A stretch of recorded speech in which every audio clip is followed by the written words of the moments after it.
Did you want a busy We would like to take some time this morning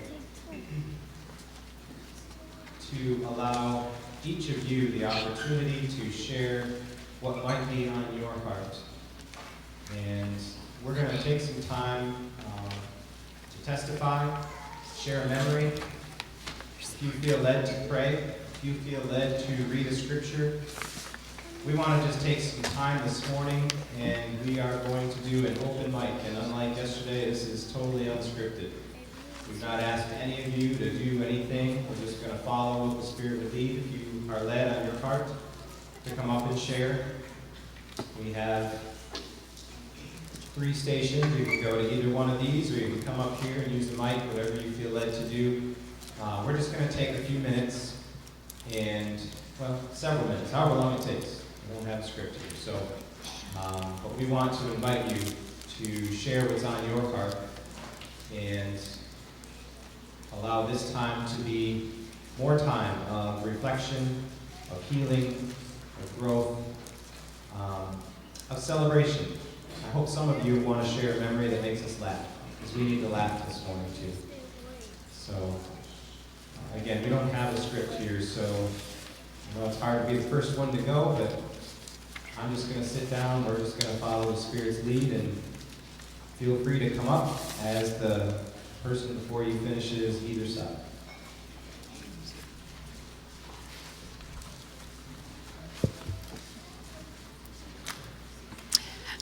As we drove in, Jeff made a statement and said something, we were talking something randomly and said, this is the day or something, and all of a sudden I had a memory of Jake.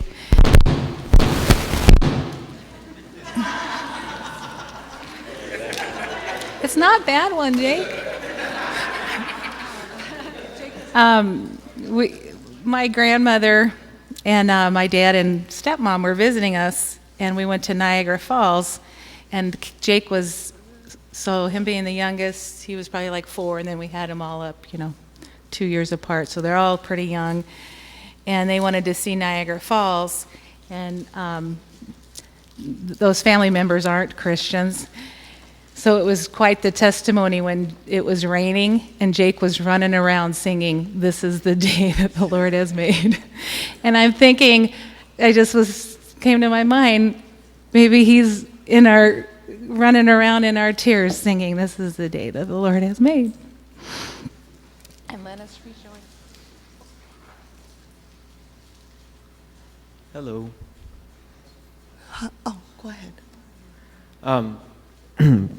Someone just shared from the story of Lazarus, and what I remember about that is, if you keep reading, they'll describe Mary and Martha and what they're doing.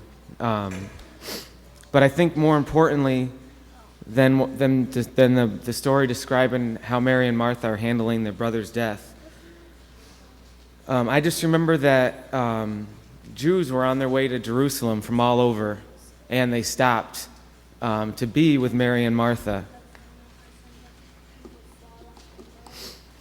And I just think that's what the church does. They stop everything and they come beside you to grieve with you. And on Monday,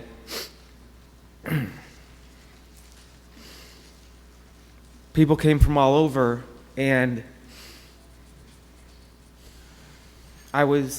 first couple hours, nobody was talking. Everybody was just standing there in shock. And in case we forget that Jesus left us with something, he left us with the Holy Spirit, and we're standing there, and we're not able to talk, and we're just in 1s or 2s and 3s. And I remember, I know I was with Bill on the back lawn, and I think it was Will, you might have been with us, or somebody else. And I was thinking, nobody's talking, nobody's saying anything. And then whether it was us or at the same time as other people or right in front of me, people started talking, and people started, just talking like we were just friends, and that's what we are. And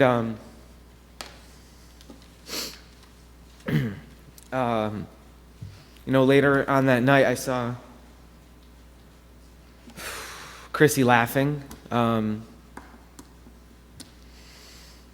so I think what Will and Bill and I were talking about was the parking ticket that I got right in front of the house.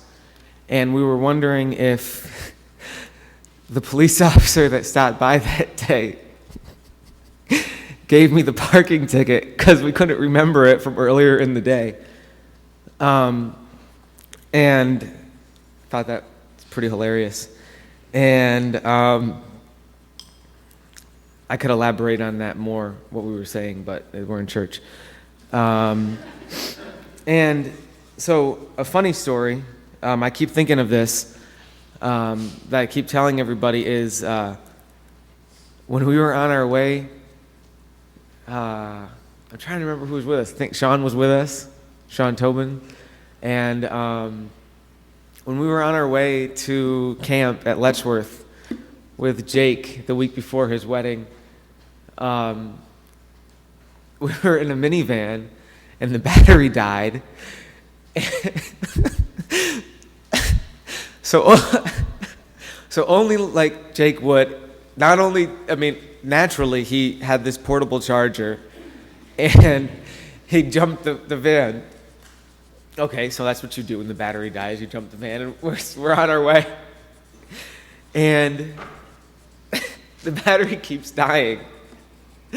So Jake decides to put the battery charger on top of the battery, which means the hood was up.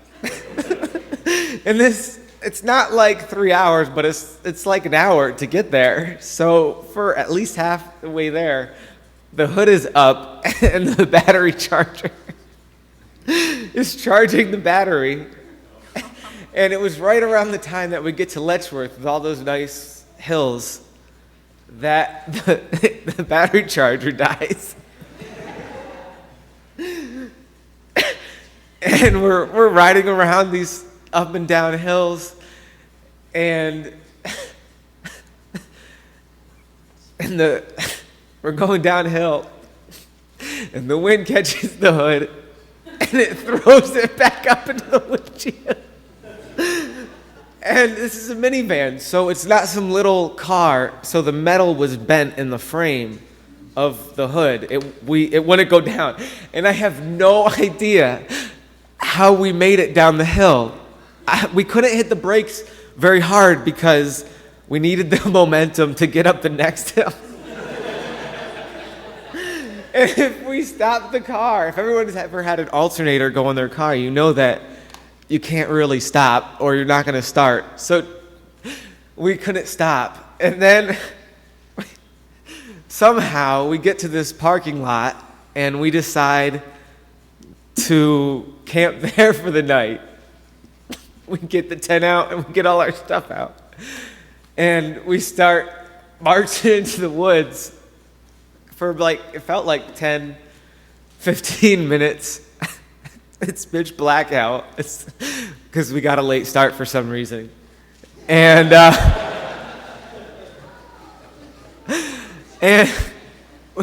we pitch the tent and we go to sleep. And we wake up in the morning and we couldn't see anything when we went to sleep, and we walked into the woods for about 10 minutes.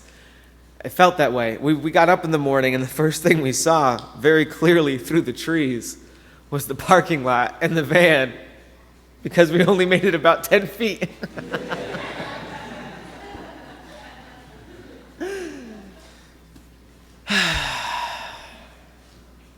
So, that's it.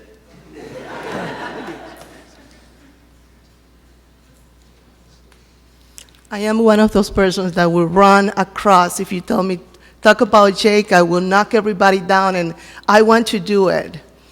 He was the kind of, knowing Jake, you didn't know a lot of time to feel like you know him forever.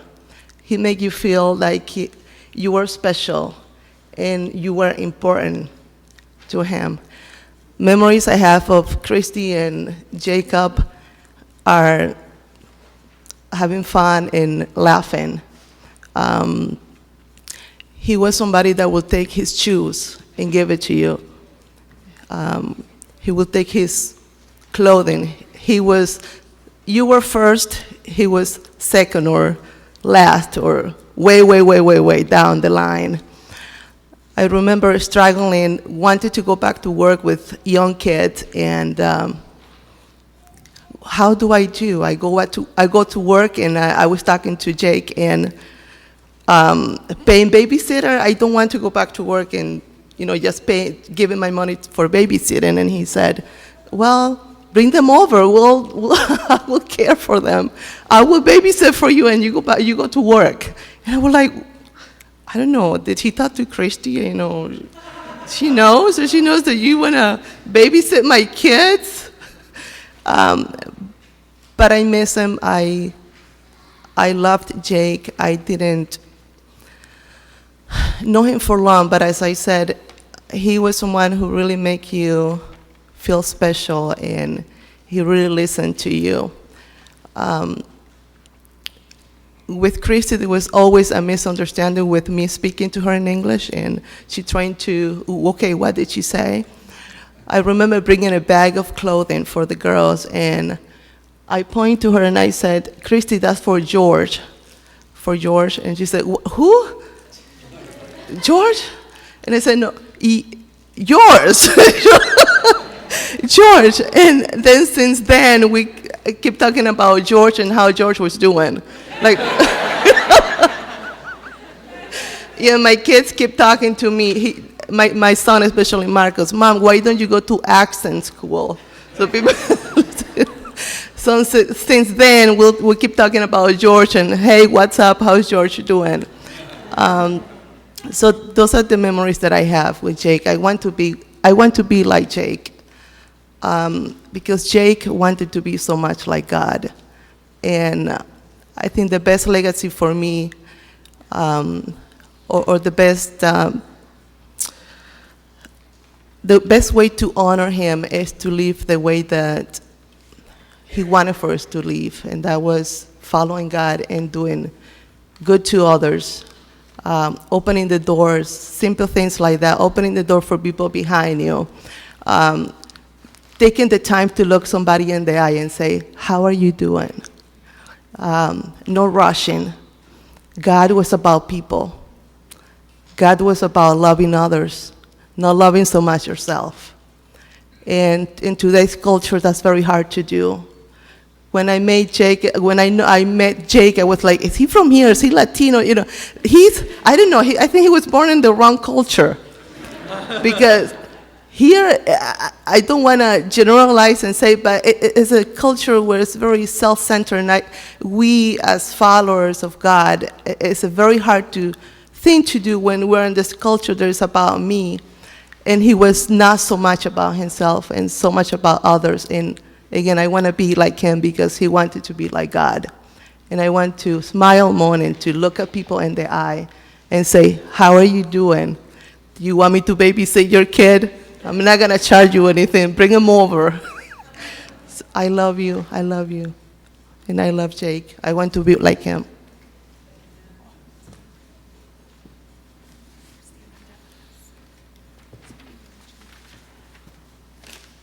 Sorry.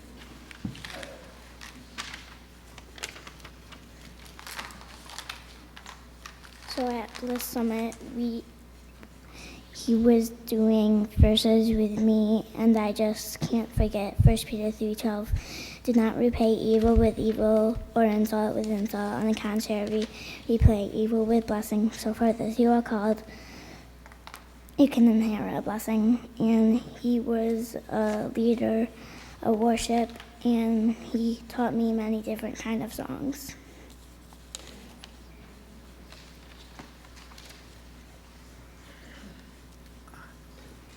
Hello,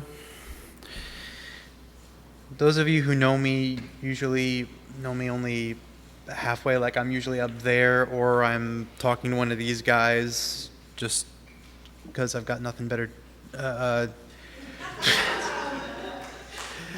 I'm not good at talking to people, or apparently talking in general.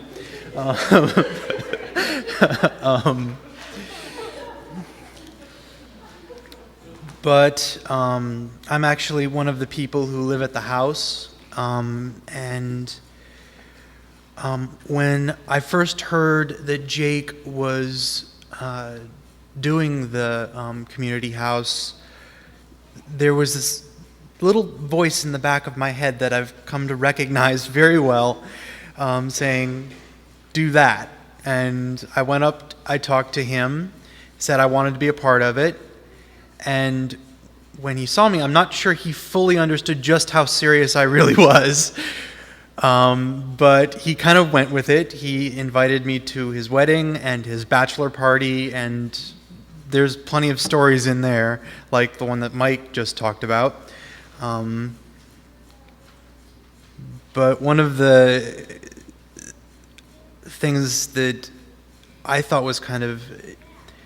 I can honestly say I have lived in Chrissy and Jake's house longer than they have. I moved in when there was no electricity, no water, no heat, no toilet.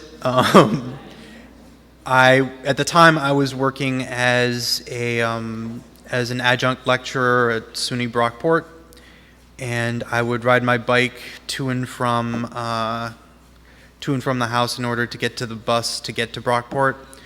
And when I moved in, my mom walked in and looked at the pile of rubble that was there and said, "That's a load-bearing wall." And she had this look on her face like, "I'm not sure I want my son to be here right now." But I stuck it out. I was there when they actually did turn the lights on. I was there when Ruthie, Nadia, and even Chase were born. I was there when we had, when we discovered that there were drug addicts in the house and they needed help, and we took everything that we could to help them. I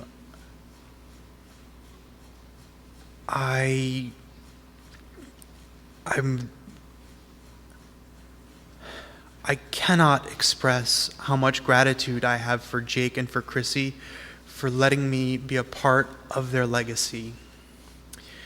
I get to be the uncle to two wonderful little girls, and now a little boy. Hopefully I can keep doing that if Chrissy will let me and God lets me. Jake reminded me to walk out, to get out and be among people, to help and to serve every day. And I'm going to keep trying, and I'm going to do everything I can to protect that legacy and the mission that God gave him.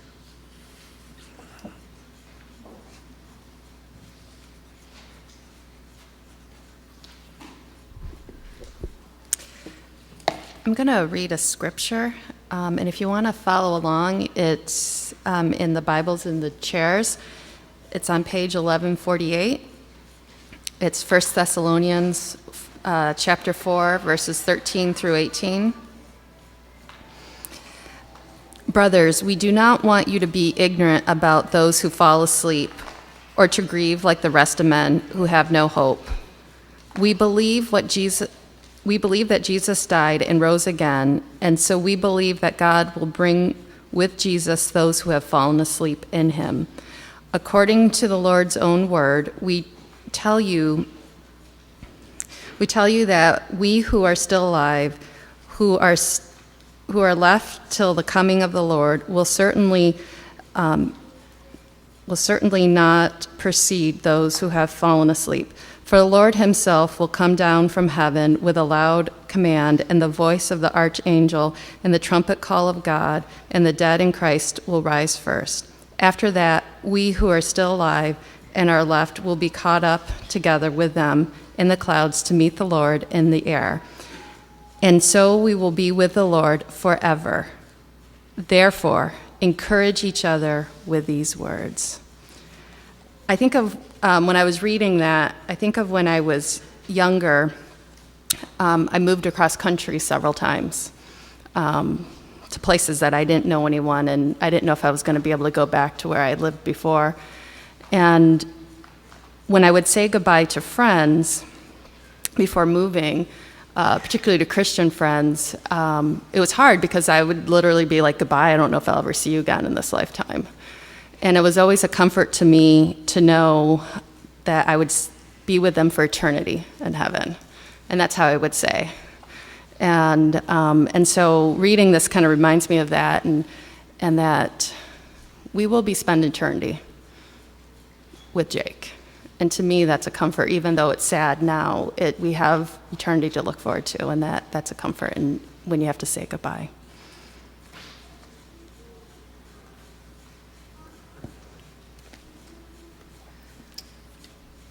Hello, everybody.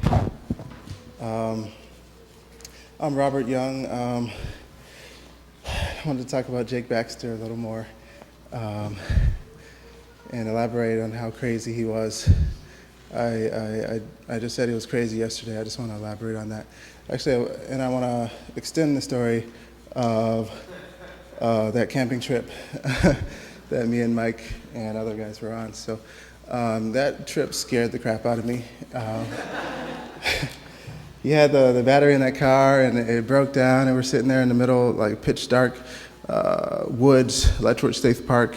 I'm a city boy, so I was not used to darkness, quietness, anything like that, so I'm freaking out.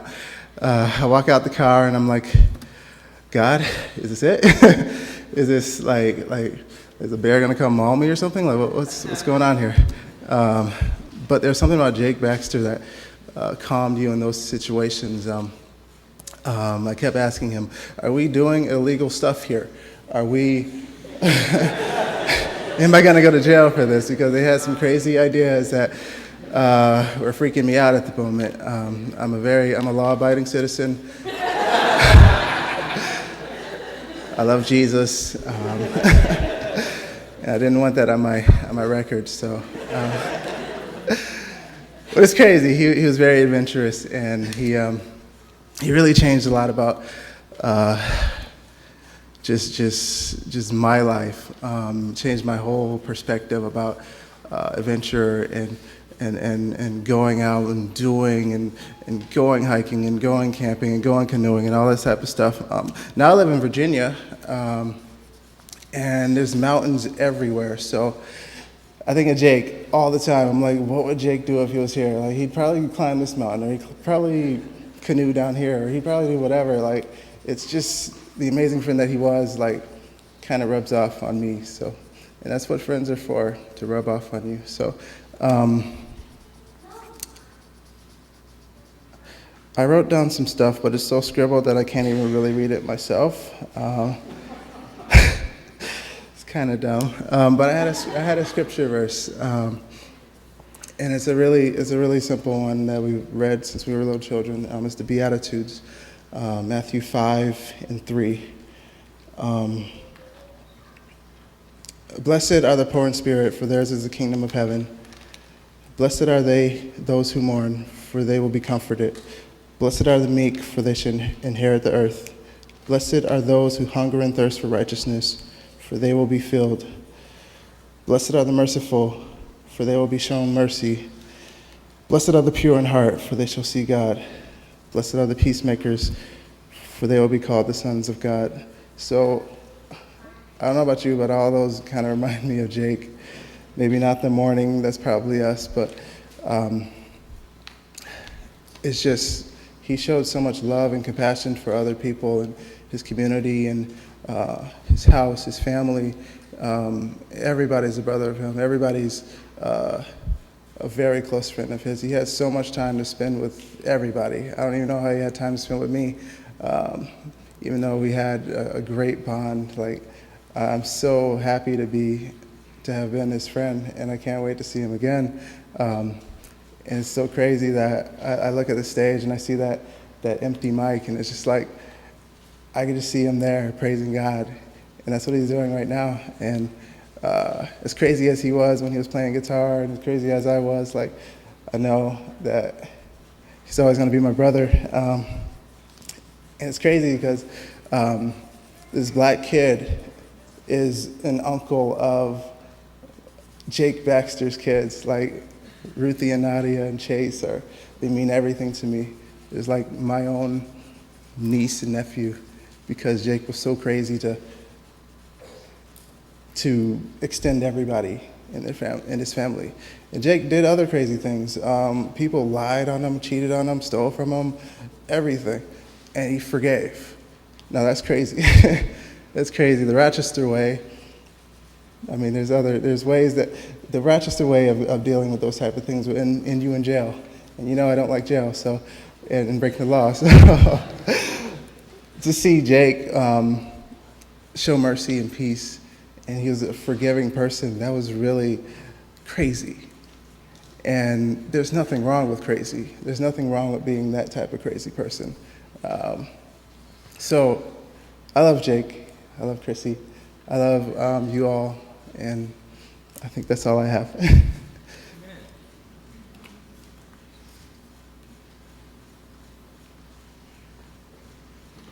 Hey, so as much as I sing into a mic, I'm not really used to speaking into one, so this will be interesting.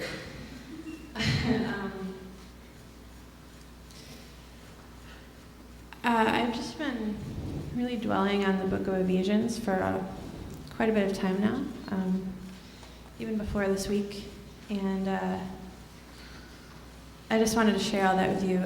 Paul, being his long-winded self, has a whole stream of things until he gets to what I want to share with you. He talks about, he wrote Ephesians while he was in prison, which I can imagine is really difficult. Like, the leader of the whole Christian movement is now in prison, you know, that's kind of a despairing situation, but he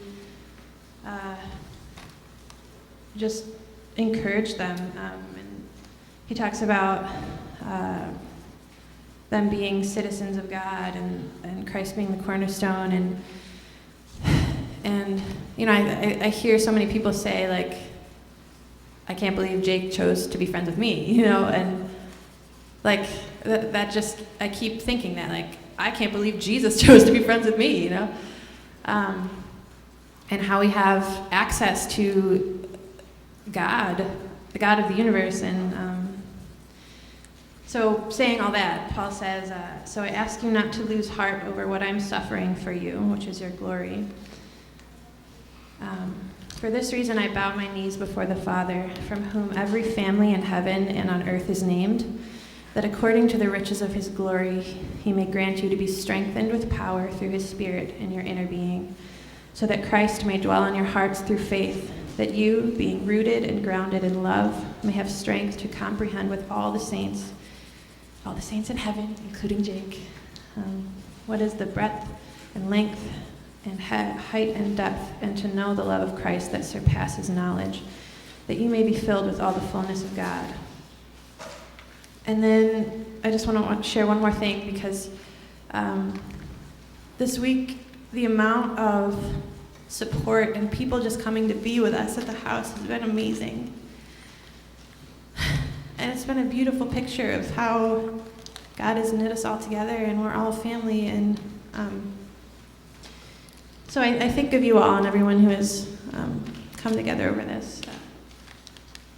So it says, I therefore, a prisoner for the Lord, urge you to walk in a manner worthy of the calling to which you have been called, with all humility and gentleness and patience, bearing with one another in love, eager to maintain the unity of the Spirit in the bond of peace. There is one body and one Spirit, just as you were called to the one hope that belongs to your call. One Lord, one faith, one baptism, one God and Father of all, who is over all and through all and in all. So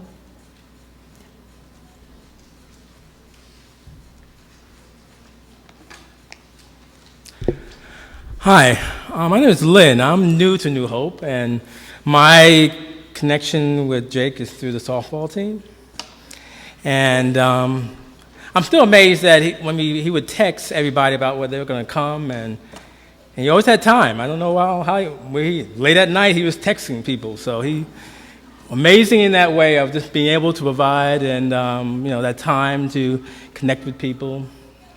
And even when I couldn't make it one Saturday, he said, because some friends from Canada were coming in and wanted to spend some time with him. And he came back and said, I'm glad to hear that. Please enjoy your time and thanks for letting me know. He was very understanding and sensitive to where you were in your life. But the scripture that came to mind, I think I would like to share this with the church because I think this is something that I think Jake's life really reminds us that we ought to be all about. And this scripture is from Acts chapter 2, verses 42 to 47. And it reads as follows. They devoted themselves to the apostle teachings and to the fellowship, to the breaking of bread and to prayer. Everyone was filled with awe, and many wonders and miraculous signs were done by the apostles. All the believers were together and had everything in common. Selling their possessions and goods, they gave to anyone as he had need. Every day they continued to meet together in the temple court. They broke bread in their homes and ate together with glad and sincere hearts, praising God and enjoying the favor of all the people. And the Lord added to their numbers daily those who were being saved. And the thing that struck me as I was at the service yesterday, and just as I hear about Jake, is that wherever he went, he made community. His family was, in a sense, a center of the community. His classmates became community. Even the bridesmaids and the groomsmen became community. They came together around him. And even when he was walking along the Genesee River, he was with others in community. So I would say that what Jake is trying to get us to understand as we journey through this life is that, are we making community wherever we go? Are we bringing people together that they might come to know the Lord? I would also say that, in a sense, Jake was crazy as a fox. Because his craziness, as you listen to the stories, always led people to see Christ. He did things in his own way, to get people's attention that they might come to see the God that he loved. And sometimes we have to do those things to remind people it's okay to be yourself, to be who you are, and accept the fact that, yes, they might think you're crazy, but you know in the Lord you are a child of God, and that he's using me to do something wonderful.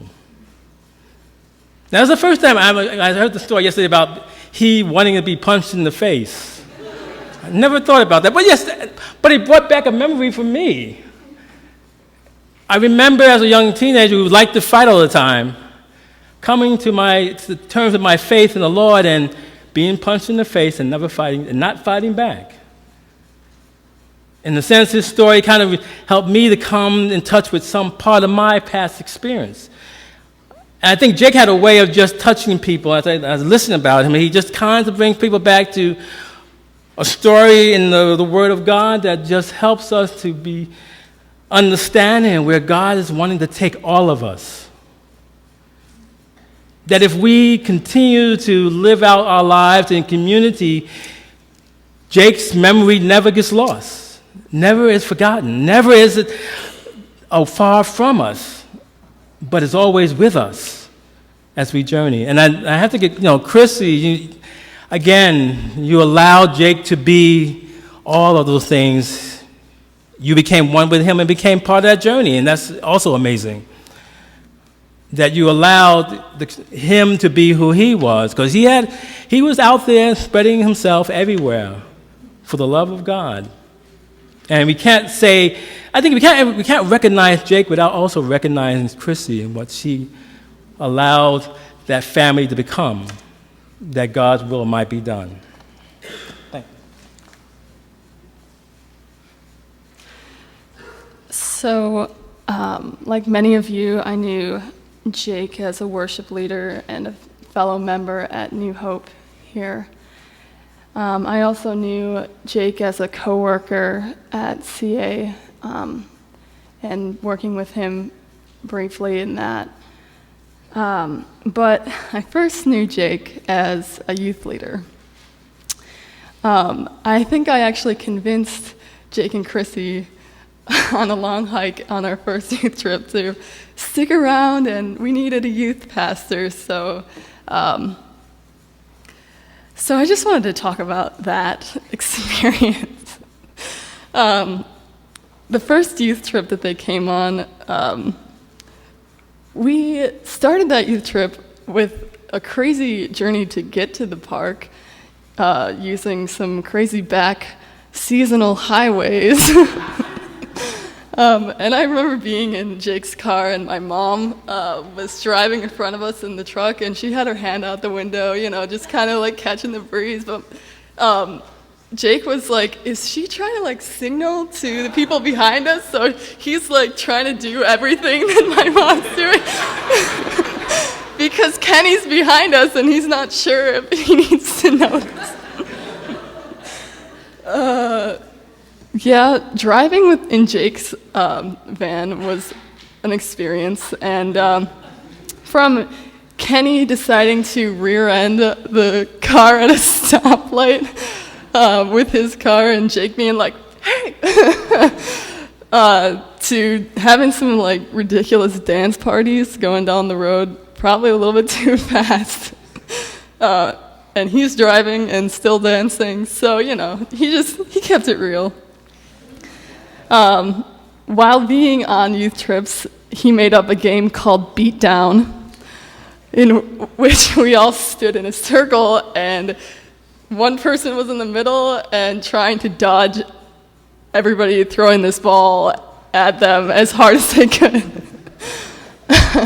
I was very bad at that game.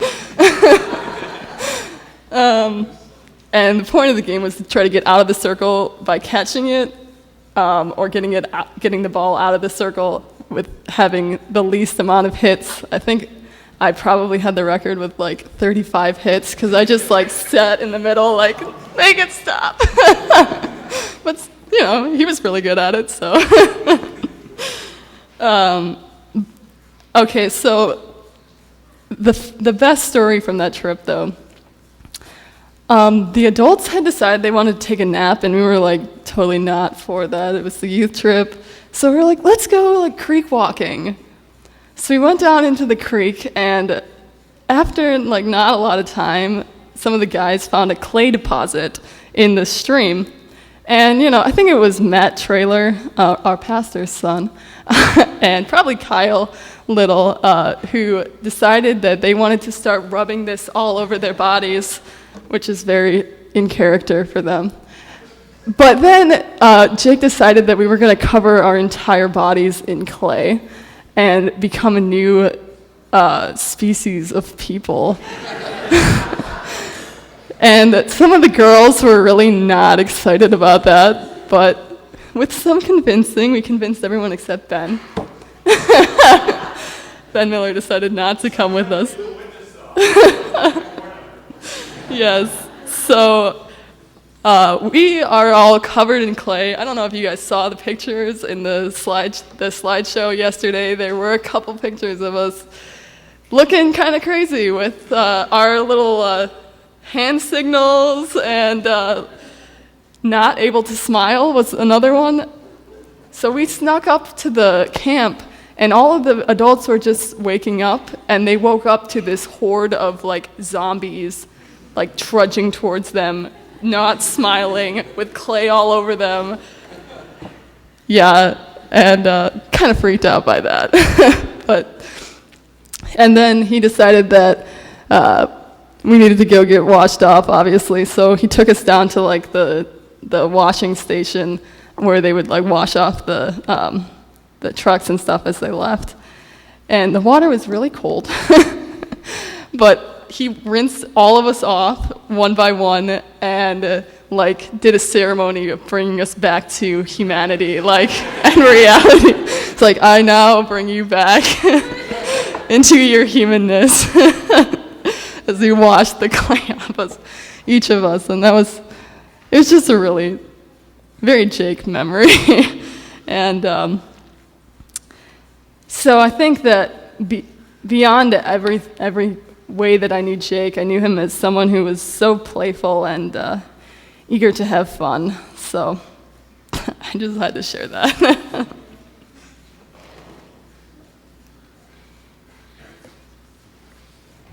My name is Jennifer Becker, and I just wanted to share a few things.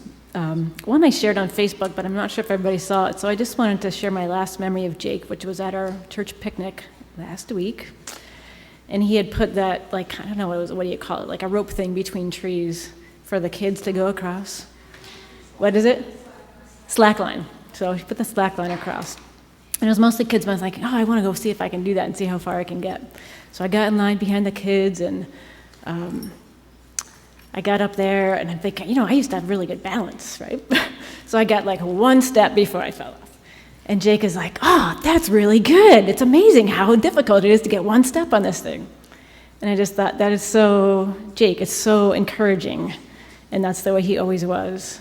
And I also, just wanted to say that as, we never know who's watching us and our behavior. And I, as someone who didn't grow up with a dad in my household or in my life that much, even though, I think it was after he was gone that I really realized how much I watched him and the way he interacted with Ruthie and Nadia, and how that really, it fills my heart as someone who never experienced that kind of love from a father. So, that's something that we can all do for others and be a healing community in the church, is to model love. And then those who haven't experienced it, even if it's not direct, they get it vicariously. So I really, really appreciate Jake and Chrissy, and their example as a loving Christian family. And also, our church. This church, New Hope, was started 25 years ago, as was said, and it was started as a Free Methodist church in the city because there weren't any Free Methodist churches in the city at that time. This building was built as a Free Methodist church in 50 something, I don't know, 60, and it was built in the city, but over time, I think it was probably the 1960, so it was here for quite a while. In 1960, they moved to Brighton. And I'm not sure all the reasons for that, but I suspect that white people moving out of the city might have been part of that. And New Hope was started to have Christians be in the city. That's where the people are. And it was started in part to be a reconciling community. And I think Jake and Chrissy have taken that and run with it and have been so energizing for those of us who've been here for a while.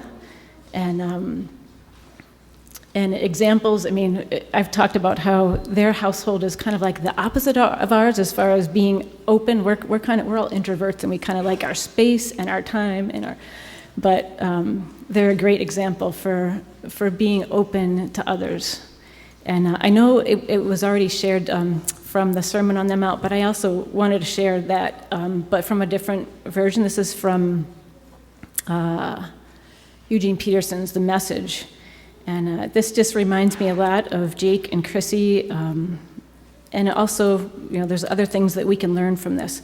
So Matthew 5:2-16. When Jesus saw his ministry drawing huge crowds, he climbed a hillside. Those who were apprenticed to him, the committed, climbed with him. Arriving at a quiet place, he sat down and taught his climbing companions. This is what he said: "You are blessed when you're at the end of your rope. With less of you, there's more of God and his rule. You're blessed when you feel you've lost what is most dear to you. Only then can you be embraced by the one most dear to you. You're blessed when you're content with just who you are, no more, no less. That's the moment you find yourselves proud owners of everything that can't be bought.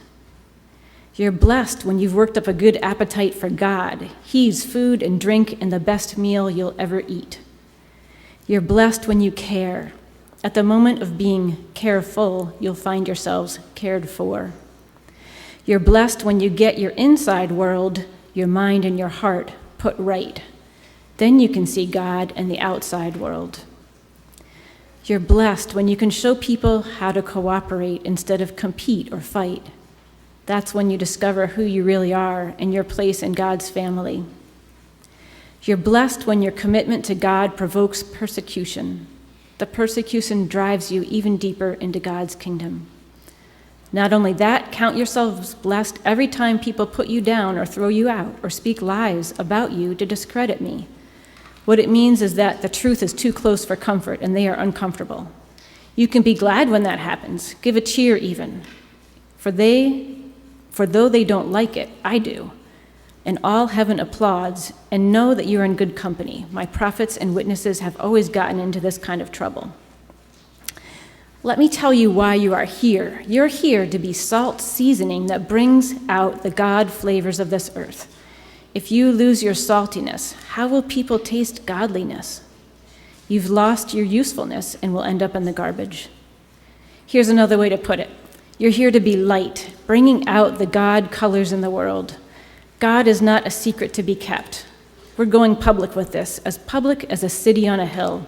If I make you light bearers, you don't think I'm going to hide you under a bucket, do you? I'm putting you on a light stand. Now that I've put you there on a hilltop, on a light stand, shine. Keep open house. Be generous with your lives.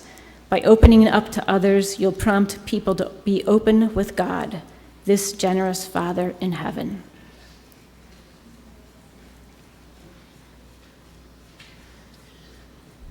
Hi, my name is Sherry, and I've been here for a while, and I have three things. One, our former pastor, Linda Adams, called me this morning and wanted to convey her love, her compassion, hugs. So she told me to hug people today, and I won't get around to everybody, but if you want a hug from Pastor Linda, come see me. I'd be more than happy to hug you from Pastor Linda. She also got to see the service yesterday online, which she was very grateful for to participate in that way. The other thing is I am the mother of a teen who is now marked for life in the most good way possible. And I am grateful as a mother that the trajectory of his life will now be what it is because of the influence of Jake and Chrissy. So thank you. Thank you for sharing your son.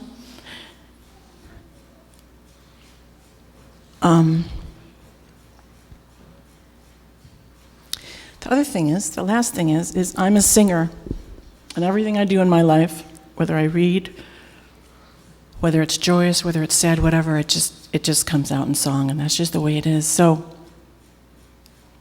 I'm grateful that the family is here.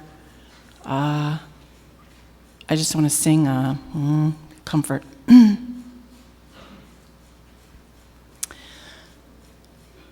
Why should I feel discouraged? And why should the shadows fall? Why should my heart feel lonesome and long for heaven and home? Since Jesus is my portion,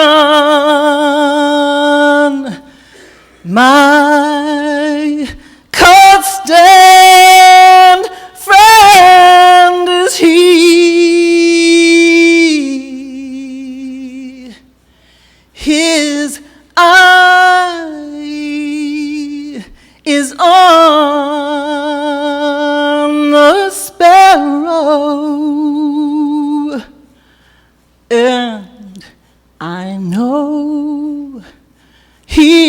watches me. His eye is on that little sparrow, and I know He watches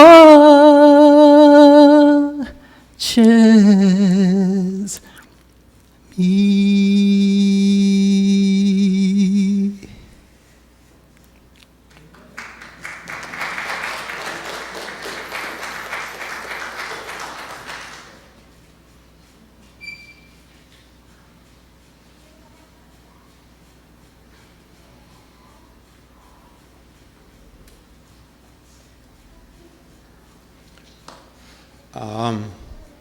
I know a lot of you don't know me. I came here from Idaho to be with my sister. I'm Jake's uncle. You know, I forget who it was that came up and spoke yesterday that said, that talked about the dishes. I don't know. Yeah. And, you know, it's sad. Years can go by, and you don't reach out to the very ones that are in your own family. And, you know, back in the 90s, my family and I, we went into Youth with a Mission, and we went around the world. And, but you know, it's, I have never experienced anything like I saw yesterday.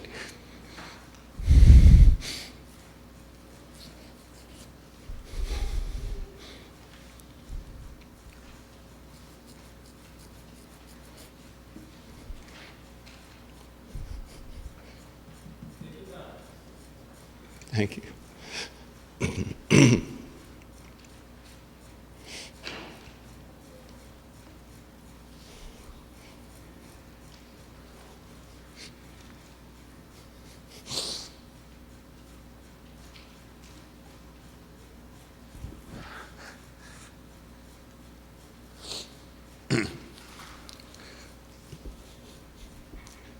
I went through a pretty tragic thing here about 4 years ago, and I wasn't surrounded like what you're surrounding my family with.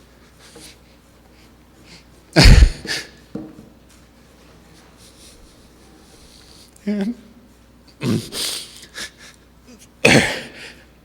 anger can build up when you never even thought you had anger, unless you're surrounded with that kind of love that I saw yesterday towards this family.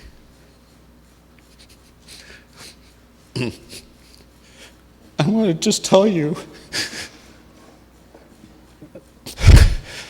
that I'm proud to be called a Christian because of what I saw yesterday. I'm proud to know what I believe because of what I saw yesterday.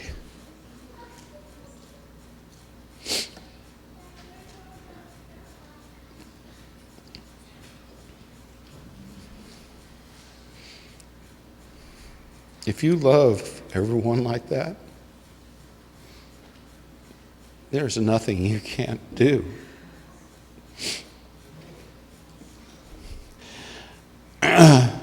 And I just reminded of a couple things that God spoke to me a couple times. I remember one time when I read that verse, you know, every hair on our head is numbered.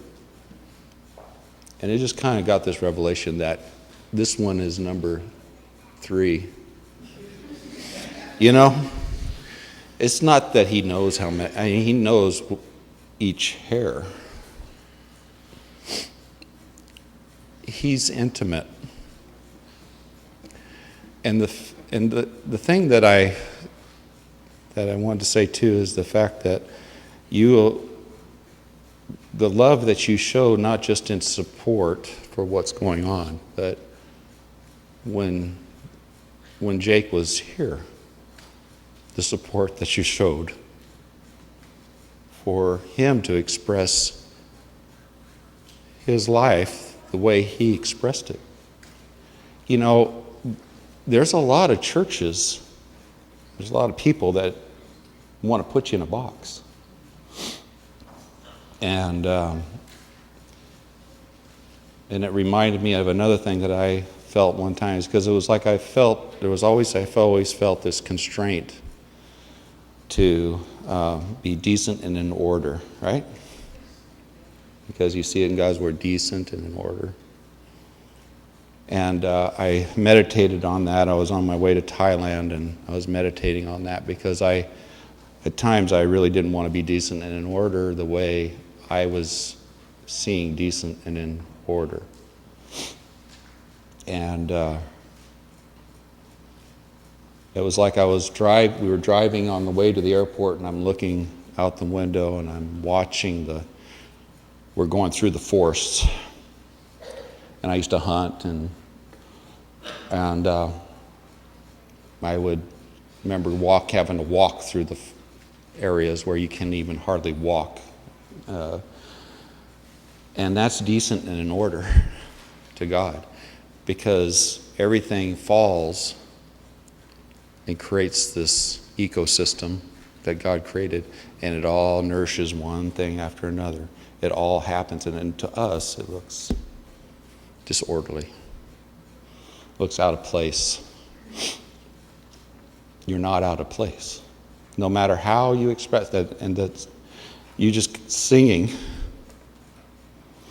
just like that, just spontaneously, and just the way things just happened out of the Spirit yesterday. I could go on and on how I feel inside. I can't even really express how I feel. But I know I'm changed because of yesterday. I am changed at my core. And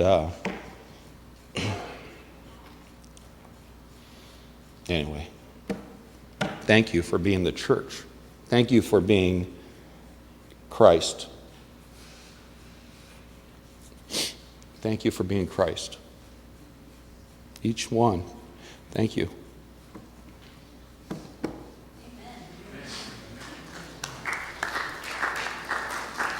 Can I tell a really quick light story? No, I'm cutting in. It'll take me 2 seconds. Go for it.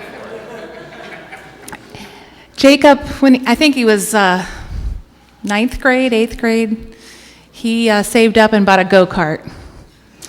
And he drove.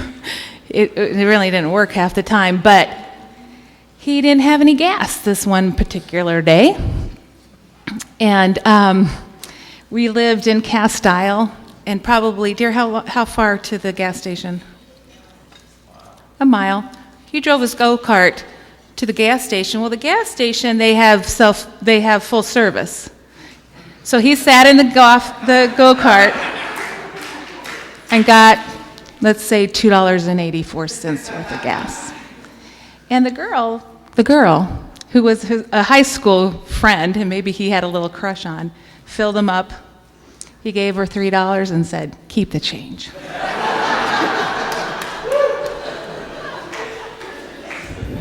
We've talked about Jake's generosity, so, and he certainly was. Couple things, a light story. One of my pet peeves is cell phones going off in church services. And when our dear sister Carrie got up to read and you heard that back in this corner, that was me. Because, this actually relates to Jake a little bit, because I remember, I think it was just Chrissy, Jake, and Ruthie. And for some reason they were at our house, and Jake was showing me his iPhone, and I had just one of these little flip phones, and I was pretty wowed by it. And he says, yeah, and you can use it as a phone. It's like, what? I mean, like, you know, over wireless without paying anything. He was showing me all these cool things and Skyping with people. And he's like, here, watch this. And it's like, wow. So about a year ago, I had a change of employment, and I got an iPhone, and I felt like I got a rocket ship to the moon. But the other thing is, like, the guys and the guys and the women in the house. There's a part of my mind that feels like, you know, I'm like you guys, you know, like I don't feel 20 years older than you in my mind, until Jake got me to play softball last year, and I rather injured myself a couple times and couldn't finish out the season. But anyway,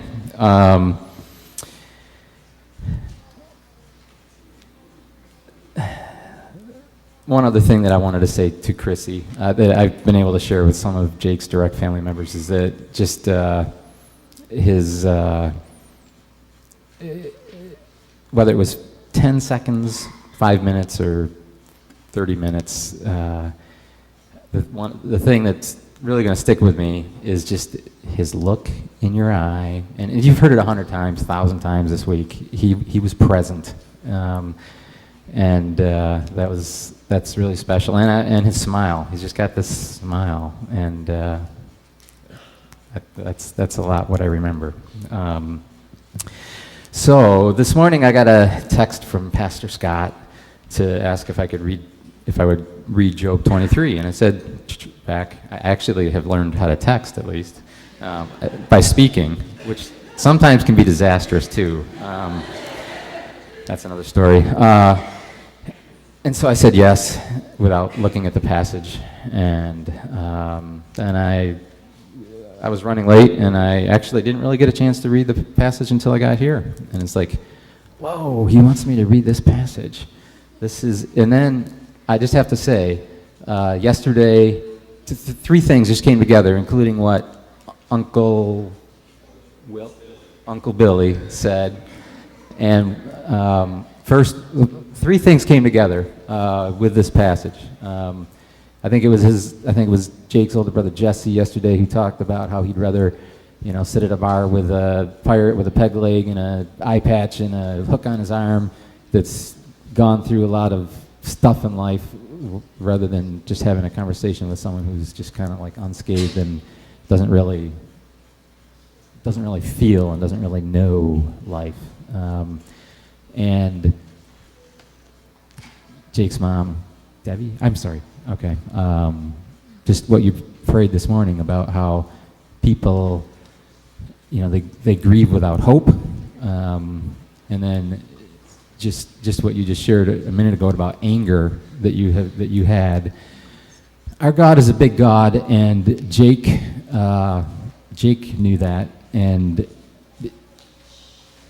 so we know Jake was authentic. And I'm here to say that, you know, our God is authentic, and his word is authentic, and there is a range of scriptures in this book that give us the freedom, for example, to be angry at God. You know, he's big enough to handle that. You read some of the Psalms, and there's just some railing against God, and that, you know, I think that points to the authenticity of our faith, because I don't think other faiths would allow such a thing, you know, to be so real. Anyway, I'm going to read Job 23, where Job is kind of railing against God, and I'll try and rail. I wish I had a drink of water, but I'll try and do it. Then Job replied, "Even today my complaint is bitter. His hand is heavy in spite of my groaning. If only I knew where to find him, if only I could go to his dwelling, I would state my case before him and fill my mouth with arguments. I would find out what he would answer me and consider what he would say to me. Would he vigorously oppose me?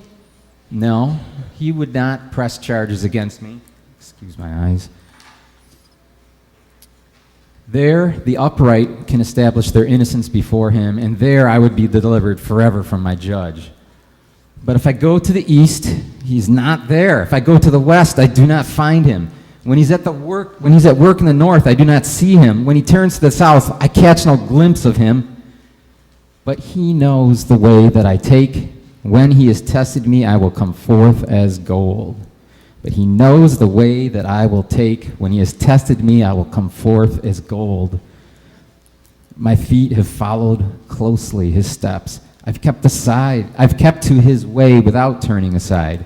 I've not departed from the commands of his lips. I've treasured the words of his mouth more than my daily bread. But he stands alone, and who can oppose him? He does whatever he pleases. He carries out his decree against me, and many such plans he still has in store. That's why I'm terrified before him. When I think of all this, I fear him. God has made my heart faint. The Almighty has terrified me. Yet I'm not silenced by the darkness, by the thick darkness that covers my face.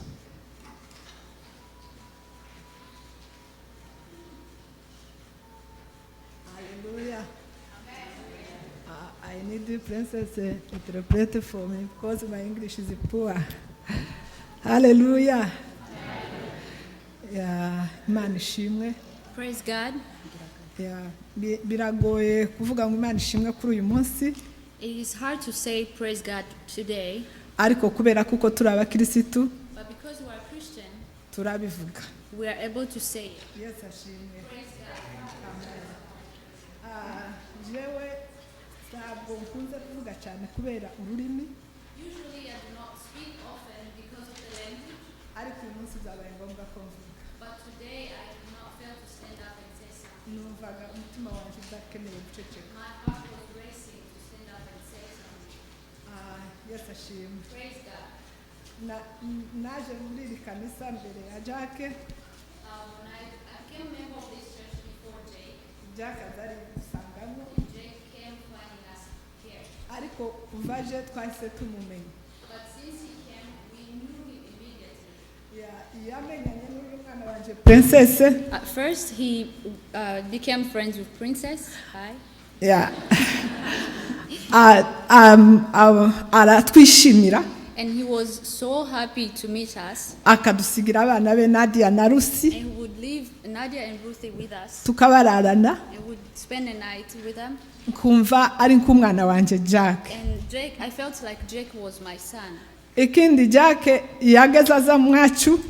And Jake would come home. Agacuranga. And would play guitar. Akavuga ngo ashaka ko acuranga indirimbo izazi duhuza mu rusengero. And would say that he would like to play a song that would put together the congregation or the multiple languages. Tukamuririmbira. And we would sing for him. Agacuranga. And he would play guitar. Tukamuririmbira indirimbo ngo iwacu ni heza. And we would sing a song that says our home is beautiful. Hallelujah nzojayo. Hallelujah, I will go there. Kuko iwacu ngo ni heza. Because our home heaven is beautiful. Akayicuranga. And he would play guitar. Tukishima. We would be happy together. Rero kuri uyu munsi. So today, nishimiye ko Imana yabonye ko intwari ngo ntabwo iziramba. I praise God because usually we say that a hero do not stay for long. Hari impamvu. Because there is a reason. Hari impamvu Imana yamutwaye hakiri kare. There is a reason that God took him early. Kuko muri byose tugomba gushima Imana. And in all we need to praise God. Kuko mu kuboko kw'Imana. Because in God's hand. Twakira ibyiza n'ibibi. We receive good and bad. Kuri ubwo turakomeye. And today we are strong. Kubera two twamenye Imana. Because we have known him. Kandi twese niyo nzira tuzaje. This is the path or the way that we all going through. Kaba nshimiye abantu bose bijihije uyu munsi wa Jake. And I'm also thankful for people who came together. Kandi twese ni urugenzi. And this is our journey. Niyo mpamvu bazatubwira ngo duhore muri ijambo ry'Imana avuga ngo duhore dukenyeye kandi amatabaza yacu ngo yake. Okay, bear with me. Duhore dukenyeye gukenyera ni kuko nkenyeye no mwenda. This is why the word of God says that we should stand Nitabaza ryawe nitabaza ryawe ngo ryake. Our light shining. Ngo kuko tutazi umunsi n'igihe. Because we don't know the day and hour. Haba ari none nanje nkagenda. It could be today that I haba ejo nawe ukagenda. It could be tomorrow you will go. ariko icyiza But a good thing ni uko azaza asanga is twiteguye. that Jesus can come and find us ready. Umukirisitu A Christian uza uhora witeguye. should always be ready. Ku cyumweru Jack yarateranye nk'iki, Last Sunday, Jake was there. yararirimbye, He sang like ntabwo always. twari tuzi ko azatuvamo, We had no idea he would leave us none early. dore yatuvuyemo. But today, he's not here. Rero turi mu rugenzi twese. But this reminds us that it's our journey. Rero Imana ishimwe kuri ibyo, nibyo nziho Jacques. Praise God for that I have known Nihaje kuboneka umwanya, nishimiraga ko abakorari bacu bamuririmbiraga indirimbo ivuga ngo Makao Makao. I would love if there is time for the Kinyarwanda speaking to sing a song for the same song that we used to sing for him. Imana ibahe umugisha. God bless you. Amen. I also would like to say some things that I've learned through Jake and Chrissy's family. It has been a very tough week.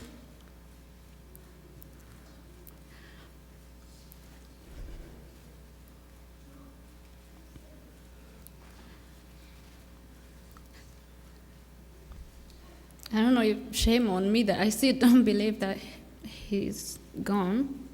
Well, he's alive, but not here at the moment.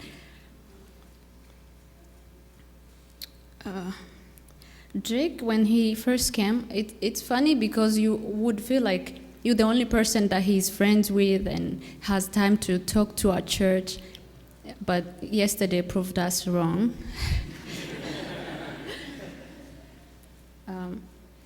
I had the privilege to babysit Ruthie and Nadia, and I had no skills of taking care of babies. Luckily, I have one of my own that's a little older than CJ. But the first funny story about taking care of the kids was that when they left me with Ruthie, I didn't know, like, what do you do with the baby? Like, how do you feed them, or what do you give to them? Because Ruthie was ready, like, was at the time where she would eat bread or peanut butter and bread.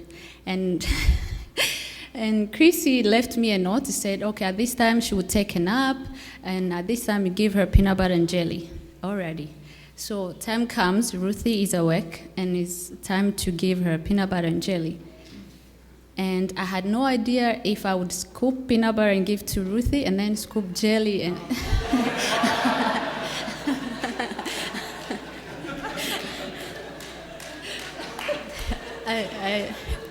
I just didn't know.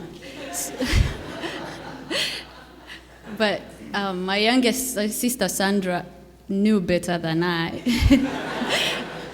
So I was like, Sandra, this is what Chris wrote. Give Ruthie peanut butter and jelly. What she means? She just laughed and then told me what to do. So, and I had the privilege also to babysit Nadia at 3 months. At that time, I had a little more experience. So I'm so thankful that I was able to share a little bit of Jake and Chrissy's life, and felt so loved by Jake and Chrissy. The other funny story is when I was pregnant, I had a little rough pregnancy, but I could not imagine that Jake would be the one to tell me, like, hey, this is how it goes when you're pregnant, and this is what... So it was right here at church outside that he would tell me, like, about the position during birth, and and would recommend me, like, which hospital is best, because they already had 2 babies.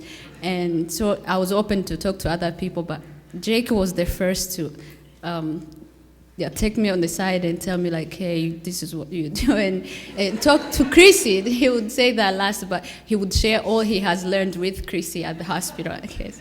So I'm so thankful, but I'll miss him so dearly.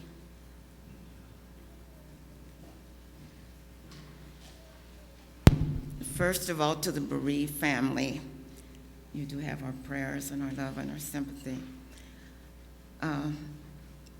I more or less learned more about Jake yesterday. There is a generation gap or 2 in between us, so we never really hung out, but I could see Jake here with how he loved to see me worship and praise God. That was his passion, and he would hang in there with me, and I'm going to miss that. But what I really want to say was last night as I wrote my journal and thanking God for all that I had seen and heard on yesterday, that I started thinking about the rest of us. We have one solitary life, just like God gave Jake. And I'd like to challenge you to think about what you're going to do with your life. Just like Jake made a difference, his mother said he was no special child. He did the same thing the rest of our children do. So, I mean, I take privileges because I'm older, okay? So I'm going to challenge each and every one of you to think, whose life can you make a difference in? Who can you go out and just say, I want to see this person in heaven with me. I want to see this person's life change. My heart bleeds for the inner city. There is just so much devastation. And if you could just work with someone or go to school with someone, whatever, and just try to make a difference in just one person's life. Let us not let Jake's living be in vain. Let us keep the ball rolling. So Chrissy and the children, family, we will be here. We haven't been to your house because, like I say, there's like a, but we're going to close the gap, okay? Thank you, and God be with you all.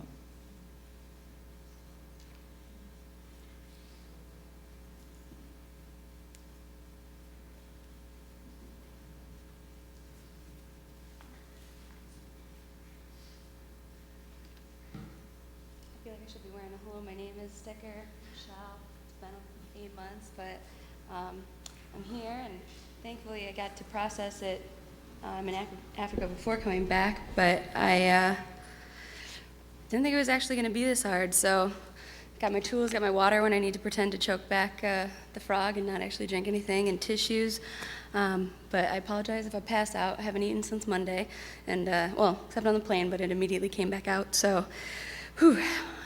Despite talking in front of the church right now, this is actually really hard because I feel like after a decade of friendship with someone, there's no one significant memory, you know?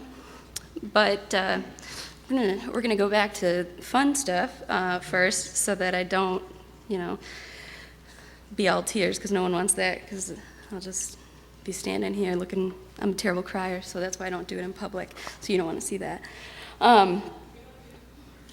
Cool, because I love you too, and that just took my mind. That was good. Thanks, Mabel. So,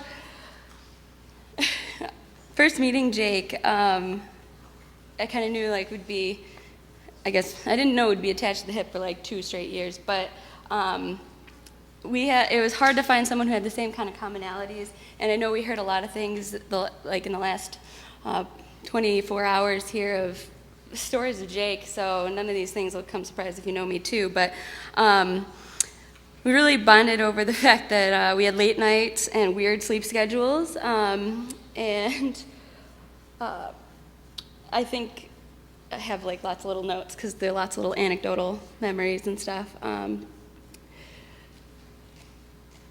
Even though my brother used to always tell me nothing good happens after midnight,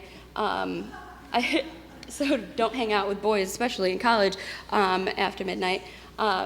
Midnight and till 4 a.m. or whatever, those were the best conversations you'd have with Jake, because it was the one time when he wasn't surrounded by a crew of people. Like Jesus had 12, but as we see, Jake had like 1,000. He was rolling deep with people.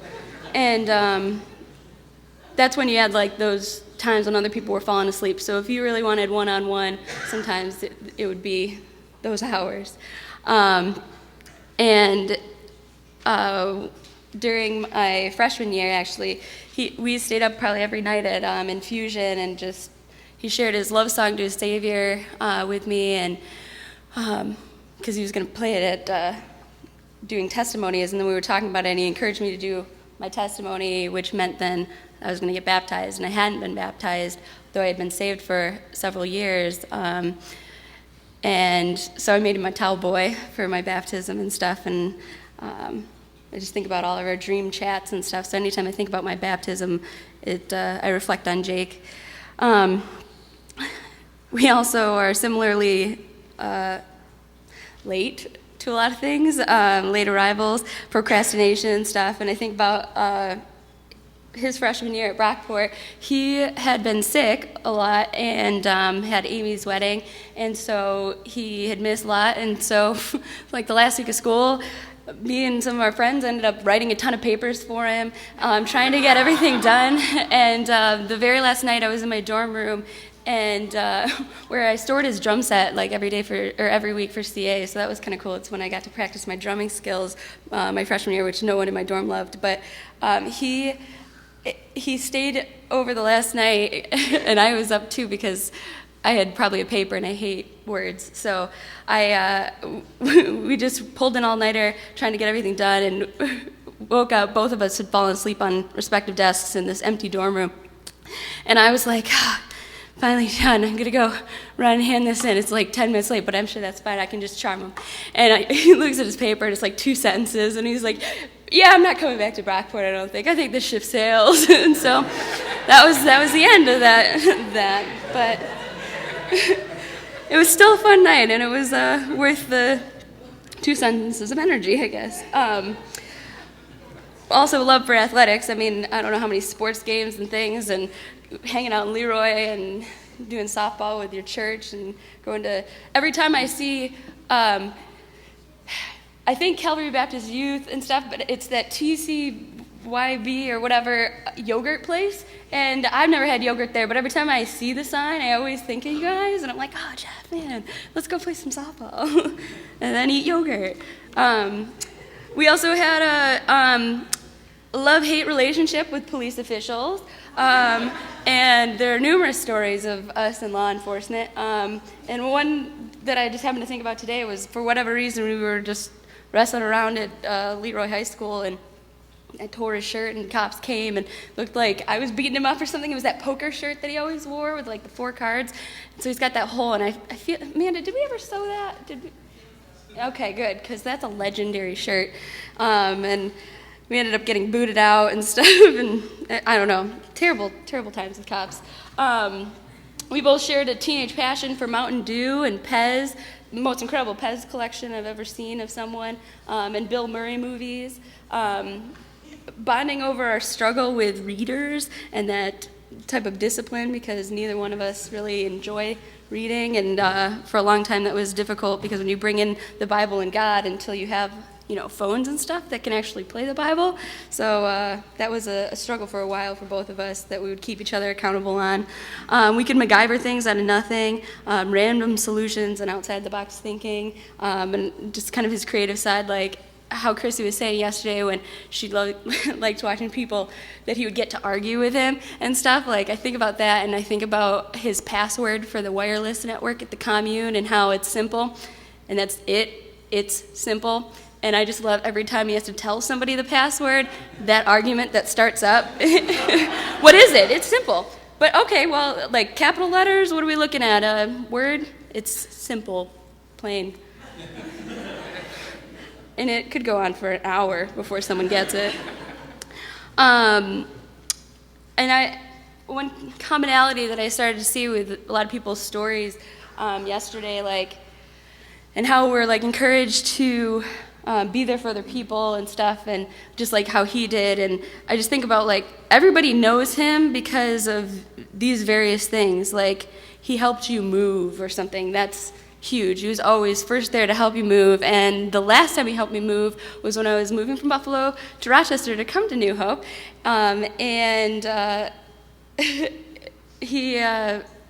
My one roommate has a dog, and she had kennels. And for those who were there, I think it was Bill, Todd, Robert, and Kenny. Unfortunately, he left. And Jake's huge, and this dog was only like 40 pounds or something, but so the kennel's not very big. And he just was like, oh, I'm going to get in and be a dog. So he gets in and starts laughing, and then he's like curling up in it. And then it's like, well, why don't we see if we can fit Kenny in there too? So the two of them are stuck inside, and I'm afraid it's going to break, and I'm like moving out because my roommate and I, we're departing, so it's kind of sad. I don't want to break something on like the last day we're together, but they're laughing so hard, and he's like, I'm going to wet my pants, and I'm like, it's just going to be pee and men in this little cage. This is how do you explain that to your roommate who just met them for the first time? But it was, I'm so glad I took pictures of that, though. He either helped you move, or you've played a board game with him in his massive collection, or any of the Behringers. My goodness, they have like a whole guest bedroom of board games, which was originally supposed to be a wedding gift. And I'm so glad I eventually told Chrissy that I just gave up trying to make it a wedding gift because there was too much craziness in their life of events and things. But I had taken a board game life and blotted out all the squares and then put in all these like new ones of things that actually happened in their life. But then they, on their honeymoon, ended up having getting pregnant. And I was like, I'll wait till the baby's born. And then it was like the next thing, the next thing, the next thing. I was like, forget about it. This game is like just never ending. So we'll just get the pieces all to you and you can see how it looked, and I'm done with that. Or instead of board games, as if he needed more creativity in his life. If you didn't play a board game with him, you've played some made-up game with him, and a lot of them obviously ended up really dangerous, but including the very first one, I think, well, we'll say it's the first one that was actually made up. He said he brought a lot from Bliss Summit, so we'll allow him to have those. But for anyone who knows of XSB, which started about 10 years ago, Extreme Seal Ball has created in me, I can't look at a yoga ball again the same, because all it is you just bouncing on your stomach and jumping over like a person, or like 20 people, and then railing into like radiators or something else because you don't have enough mattresses set up at the end. And why we do this, I don't know why no one ever thought that was a terrible, terrible idea, because anyone can get injured. But every time we got together with a group of people, what'd you say? Don't try this at home, even though we would. Downstairs, wherever, there's always opportunities. He helped you for your car, like fixed your car, or helped you shop for a car. And I mean, that rings true numerous times throughout my life, but he spent weeks looking for the car I currently have. He spent weeks toting around with me to look for very specific vehicles. And I got a Spider, and one of the Spiders that we looked at had like Lamborghini doors. And we took it for a really long test drive. It was like in Leroy, but we were just like, this is so cool. So we drove like everywhere around to just showed off, because we just get out at like a store and just, that's ours, Shut the doors, even though we hadn't figured it out yet. So we were like, we're gonna break this. Let's get back to them. I'm surprised the guy let us even take it without coming with us, but and it eventually ended up buying the car, which he ended up using on his honeymoon, and we all know the bear story with that, but he fixed it with an obvious Frankenstein, sewing up the headrest and everything else that was damaged, and YouTube it. It's America's Funniest Home Videos winner, not from us. Somebody else got the money from that, some random camper and stuff. And it went viral too, by the way, so infamous. I'm never selling that car, ever. It's always going to stay, for sure. Or you've lived with him. The whole commune thing, man. I was about 2 days away from being in that when I finally was like, all right, it's a week into grad school. I got to get my own place because I can't keep commuting. I was living with the Behringers at their house and stuff. And so I never ended up living in the commune, though I invested into it. And I'm a little peeved because I bought the toilets for that place so that people could relieve themselves and not just be in the commune. And he always said he was going to put a plaque on the toilet for me. I thought, well, that's nice, and he didn't. So we'll... Yeah. Or we can, in heaven, when we're sitting next to like Jesus and God on his throne, we'll just have a different throne, and I'll sit on that one. And actually, it's kind of rough. So living with Jake, the time that I would have done that was at the Behringers when they did get back from their honeymoon. But who wants to live even in the most beautiful old country home next to a honeymooning couple? Awkward. So, I was glad you were already pregnant, but... and by the way, happy birthday, Kate. Mother and father of of a different time.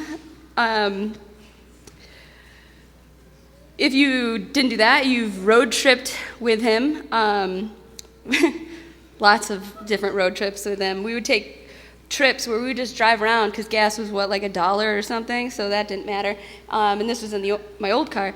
And he would just call people randomly, like how people were saying that he made time for everyone. We would just be driving like down to Livonia where I used to go to church, and the whole way just be like, oh, let's flip through contact list and just ring them up. And it would just lead to the craziest adventures because those people would be, oh, I moved here or there, or oh, I'm doing this today, but I could really use some help. And it's like, well, let's go. You up for it? Sure. I'm not doing anything. It's Sunday afternoon. And so I love that. So I would encourage you, if you just have a day where you're sitting there, call up somebody random in your contact list. Him and I tackling a blizzard to get to my brother's house once. That was rough. Him, me, and Chrissy and Mike venturing out to our friend Josh's wedding. Chrissy with the great snacks. Mission trip after mission trip, domestic and international. Before he had his nose surgery, we were in Guatemala, and we were going up the crazy hills of Guatemala and stuff. And he used to get nosebleeds all the time because of that Roman nose, though.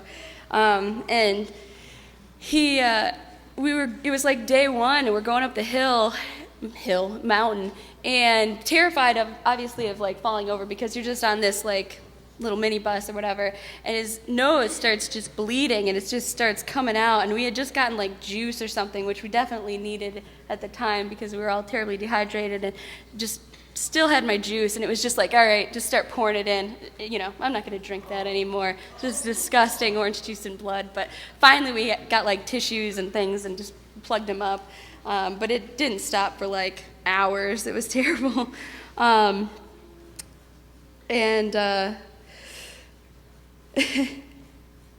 Thinking about that, and then the fact that he went and had surgery on it, and then going there and bringing him his little porcupine stuffed animal and hanging out.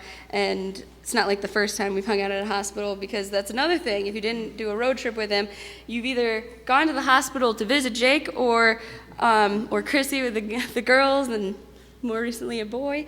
Hey, for the Baxter family. Or he's put you in the hospital. So that made me think about Bliss Summit Bible Camp. After thinking all day, and it was wintertime, so they had these slides for summer camp, and they go into like water, but it's winter, and so it's like snowy, and so we have tubes. So why don't we take a tube and put it on the slide? And like everybody's been doing it. Yeah, we're safe. It's totally fine, even though the tube is bigger than the actual slide. But it's like, okay, yeah, I'll do that. What kind of insurance is there here? We're good. And I just hop up, and he just gives me the biggest push, and right off the slide I go, and I'm just facing him going backwards down the hill in this tube, and he's just running. And I've never actually seen him scared. When people talk about him running towards something, that was what I pictured. Like, he was terrified as I just, bam, right into a tree, pass, done, out, go to the hospital, just vomiting. Worst concussion I've ever had in my life. But it's now that it's over and the giant goose egg's gone, I mean, it's a good memory. Oh.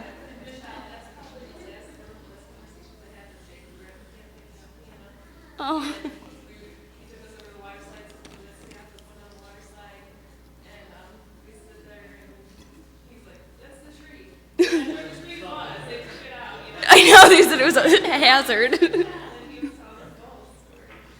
I was actually more concerned for my butt because the area where the water slide slides into is frozen over, and I was like, oh man, my tailbone's going to hurt at the bottom of this. I didn't even make it to the bottom, so I didn't have to worry about that business. So if you didn't know from that, then you'd know from maybe Christmas Eve caroling, a tradition I'd like to continue on, Super Bowl parties or softball. He was just really all about inclusion over the years, and I remember he used to say that, like, several of us had annual Christmas parties, like gift exchange, Secret Santa and stuff, and he just always really liked it when he was included in it because he didn't actually, it was a suite of girls, and so he didn't actually live there, but he was definitely an honorary member of Luau Lounge. And So those are all like those memories and like the fun stuff and the things that I keep reflecting on. And I had a long flight from Africa to get here, so I had lots of time to just be like, wow, miss that kid. And I think back like why he's like that. And I was talking to Debbie yesterday, and I just want to thank both of you.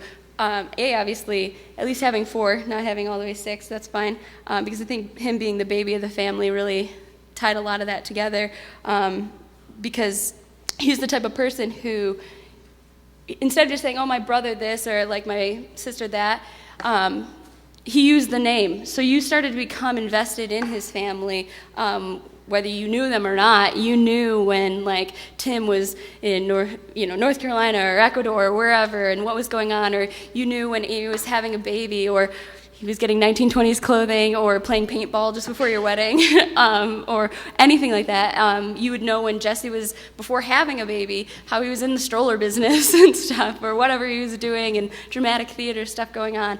I really loved that about him, is that he made you part of his family. And that's really cool, and I encourage people to also share names, like invite people into your world so that they can know a little bit more about you, because it's like having an extended family, and I love them. I mean, my mom still has Debbie's number on speed dial at our house. Him and Chrissy were the first people that I'd want to introduce to any of my friends, like when I thought about my friends from college, or I guess before college, because you were still in high school when I met you. And I would think about just, if I want them to meet like the coolest people I know, like have this best impression of who I know in college, it was always you guys. And I want to thank Chrissy also for sharing her husband with all of us. You know, I'm not married, so I don't actually know, but I get a lot of wise counsel about it, and that's kind of why I'm not married, because it seems like a lot of work. And people talk about like the little arguments or the little things that can sneak in, like, oh, we just don't go to bed at the same time. I can think of numerous occasions that Chrissy's been so selfless to allow Jake to stay up and play Mario Kart, or a double date that one time with you, me, and Steven, where we ended up staying, playing Guitar Hero, and you were pregnant at the time too, and you just passed out on the couch, and we're like, yay, we're getting to play all night. And just going to bed, but always still having pillow talk time too. And I know that was always important, that you would still just wake up when he did come to bed and still talk for 2 hours at that point or whatever. So you made that work. You made his life the way it was. You were that cornerstone. And I remember after your wedding, being with Jesse's wife Mary and Debbie, and just talking about how there's no one more perfect for him than you, because he would be that dreamer, just like you were saying, and you could straighten out those dreams to exactly what he needed to do. And I just think you need someone as a rock, and you've given him 3 beautiful legacies after that. And all of us can be a part of continuing to lift up Jake for them and stuff. So I thank you so much for sharing your son, your brother, your husband with all of us, so that he could make that impact. And finally, I want to end on, so I apologize for being long. It's a lot, 10 years. I want to end on, I don't know if you've ever had those moments like Michael Jackson died and someone makes a joke and someone says, oh, too soon and stuff. Well, I had that moment with God this morning, and kind of out of what I was reading, I just felt like he was telling me to go to Psalm 66. And so I was reading through it, and I got to verse 8, and it says, praise our God, O peoples. Let the sound of his praise be heard. He has preserved our lives and kept our feet from slipping. And right after I had read it, I just stopped, and I was like, too soon, God. Like, why would you lead me here? Like, I'm kind of mad at you right now. And I've been working through Job a lot this month, too. And so the whole back and forth on, like, that dialogue that you start to have with God when you read that book. And so I was just saying that, and I was like, all right, God, I'm praying quick for joy. I'm praying quick for why you're here, why you have me here and stuff. And so I looked back and I was like, feet slipping, like, I don't want to ever go to Lower Falls, you know. That was one of the first things I was thinking about when flying here, was like, I don't think I could ever do that and stuff. But the thing is, Jake would never have wanted that. Jake wants you to be the person that lives without fear of death. He is the most comfortable person of his own mortality, that he would tackle anything. I mean, we heard all the stories of anything. Like, he would want you to go there and celebrate and show people and be like, this is a really cool place that, like, you know, my friend would love to be. Like, he posted that he loved Rochester and for beautiful things like that. So you should never rob yourself of this, God's creation, this beauty, because of something that happened. Because even though it says, you know, or even though we know what happened, it says he kept our feet from slipping. And I just think, and maybe it's just because I don't see things of the world, and kind of made me also think of 2 Corinthians 14. So we fix our eyes not on what is seen, but what is unseen. For what is seen is temporary, and what is unseen is eternal. I think about we know that there's a spiritual realm here, you know. He's just on the other side at the moment, you know. He slipped into that, but that the physical, the river, that, you know, when you see those things, not to have them bring pain or anything, because Jesus didn't let him slip. He's now hanging out with Jesus, and they're dancing around in water, and he's enjoying himself in that, because that's what he would have loved to have done. And reflecting back on the first part of that particular verse, God also brought me peace by saying, he didn't say like we know he saved our lives or anything, but it says he has preserved our lives. And I think we have such a testimony to that we think, wow, why would God take someone like Jacob that so early, because he could just touch so many lives in just a few years even. But I think even in his death, I'll have competition of trying to touch as many lives in his death than I can in my entire life. And that's a testimony. And we can all continue to preserve his life, continuing on, that this was just part of God's plan, and he would willingly do any part of God's plan, whatever it was, community, you know, all those things. And this was just that next step, you know. If God asked him to go into a furnace, he would have. I mean, he's not a prophet. I don't know if that's one of his spiritual gifts, but I think he always prepared people for his death, because he knew, like, as if God gave him that little secret and he just didn't want to tell you he knew. But it's like he knew that at some point that was going to be part of the plan. And his plan isn't over. The plan for Jake's life, like God's plan for Jake's life, his will was for him to be saved, and he's there. We know that. And so his plan for his life is to do all these great things, fulfill all those dreams that he had, and they're not done just because his physical body isn't right here right now. They're going to continue on, and they're going to continue on even with great force, and I'm going to speak that over it, because we have this huge fun that's happening now, and I just praise God that he will get the honor and the glory through all of this situation, even more than Jake could have ever done just right here. And so I just thank you for everything, and hope that you can see his life continue and be preserved in that way.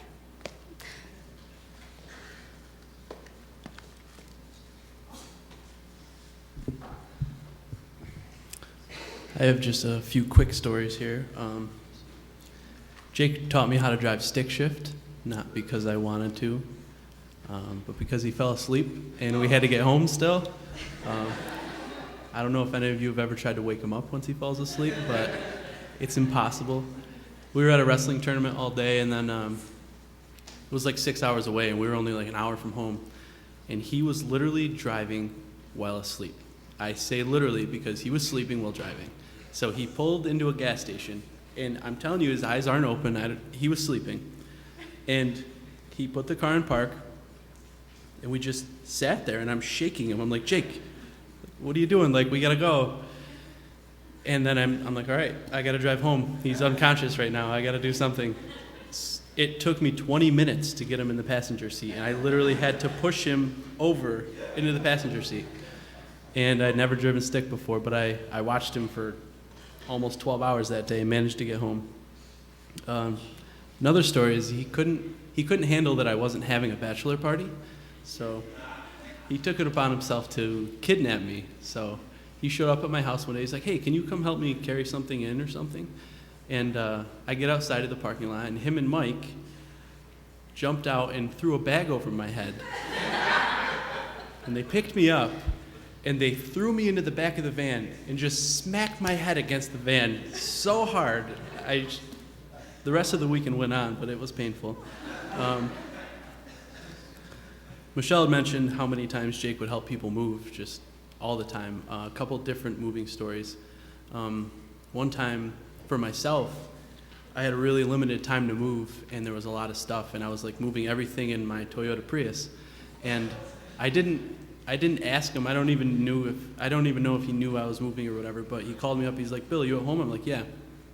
And he showed up at my house with 3 trucks and like a bunch of CA kids, and they all just grabbed my stuff and helped me move. And moving in my Prius would have taken a lot longer time than that, so that was awesome. And another moving story, we were walking around his neighborhood, and it was dark, and it was snowy, and it was late at night. It was like, I want to say like 10 or 11 at night in the winter. And there was this moving truck backed up to one of the houses just down the street on Rosewood. And he's like, "Hey, do you want to see if they need any help moving?" I'm like, "Yeah, sure." So we walked up, and it was a huge moving truck, not like a small one, a huge one. And it was late at night, and it just got there. And it was just this single mom and her teenager and like 2 small children. And we helped them move till like 3 in the morning that night. And I mean, we carried like washers and dryers in and everything. And that's just like things that Jake loved to do. He would always do stuff like that. Different story. Recently, I have lost a bunch of weight. A lot of that's because of Jake. I was in a weight loss competition, but at the beginning of it, he joined a gym with me and got me to go a few times. Then he stopped, and I kept going. And at the end of it, I was winning, and I really wanted to win. So I told Jake, I'm like, "Hey, Jake, I really want to do this juice fast." And he really didn't know much about it. So I told him about it. He's like, "Wow, that's really cool." And like Jake always does, the last 10 days of my competition, I wanted to do the juice fast. And I told him, I'm like, "It's going to be really hard. I don't know if I can do it. I've never done anything like this." So he just created a community without telling anybody else to do that with me. And he just, I mean, a lot of you guys were in it, you know, like the last 10, and he said it for the same day, the last 10 days of my competition were the 10 days that he had everybody do this juice fast. And he went out and bought a juicer, and that's just what he did. If there wasn't a community, he would create a community. And a last story here, I thought I was going to die last year. It was at Will's bachelor party, and we were sleeping in his backyard. It was me and Jake in hammocks, and everybody else was in tents and sleeping inside and stuff. And I fell asleep. It took me a while to fall asleep. I'd never slept in a hammock before. And I'm man enough to say I'm still a little scared of the dark. So he sleeps outside all the time, but I don't. I woke up at like 4 in the morning, and I heard something walking around, and I was terrified. I mean, my heart was thumping. I didn't know what it was. I knew it wasn't a deer, because I knew deer were more light-footed than that. And so I'm like, this is a bear. We were in like Caledonia, I think. And I'm like, there's a bear sniffing around. There was still food. Remember, we just left steaks out and stuff. I'm like, this is a bear. So I've never been this scared in my entire life, ever. And I had like a pocket knife in my pocket. It took me 5 minutes to reach into my pocket slowly enough to get it out and open the knife. I thought I was gonna have to fight a bear.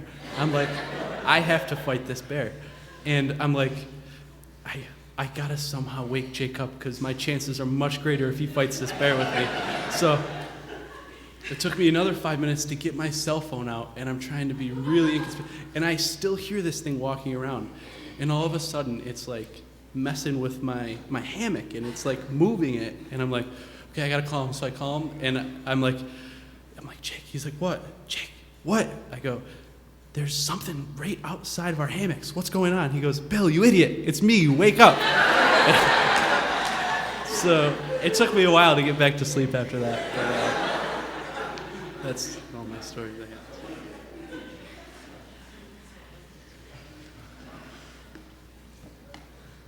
Hi, I'm Ivana.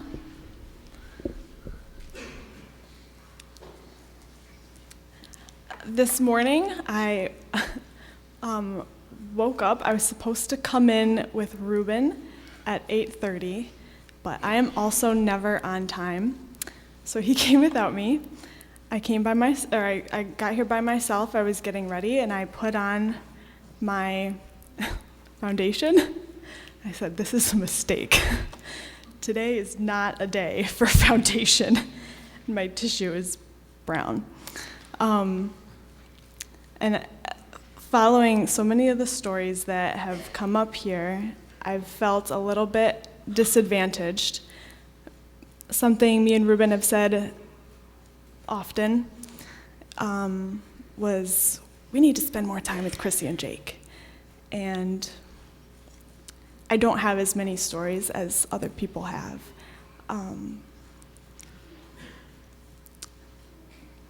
For me, I measure my friendships by how deep I feel they are and like how close I feel to that person. Probably as many people do, but I'm really picky. And with Jake, as many people have said, and Chrissy both, but when I approach someone, I hug pretty much like my sisters and Ruben and people that hug me. And when you're approaching someone and you don't know if a hug is like a good idea, with Jake, he always initiated the hug, and it was always like the really warm, like, friend, I care about you hug. And then I would think to myself, oh, I'm special, like I'm significant to Jake. Even there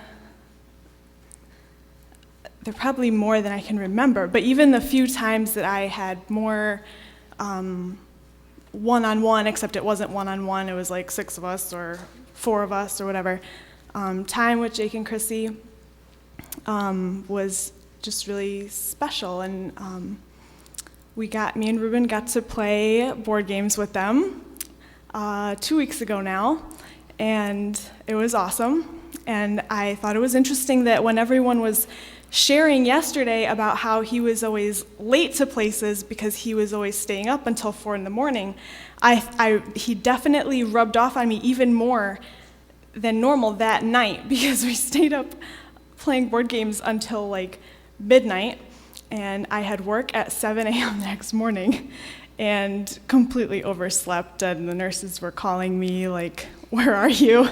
And I was not there. I was in bed sleeping because we played board games for so long that I did not wake up. But obviously, of course, those times are now really special to me.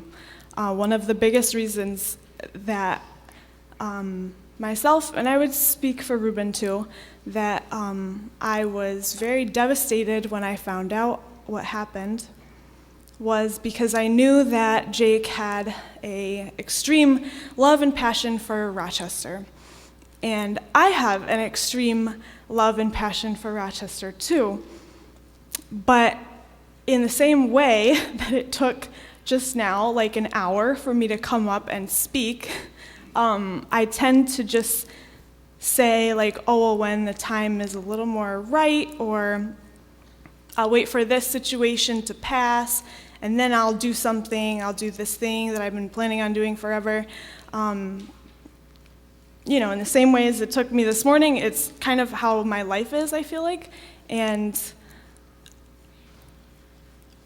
there were all these things that I was really excited that Jake and Chrissy were doing, but that I didn't have the power of initiation, or I don't know what it would be called, that sentiment, to do myself. And so when we found out on Monday, it was like, well, like now, like who is going to do those things? And Eric had posted something on Facebook, and I can't remember what it was that he said, but he said like how sad that this work will not continue. And it brought me back in my mind to probably how the disciples felt when Jesus not died, but ascended. And he had left them with like a great responsibility, and I almost feel like maybe kind of similar to them. Not that I'm comparing Jake to Jesus in that way, but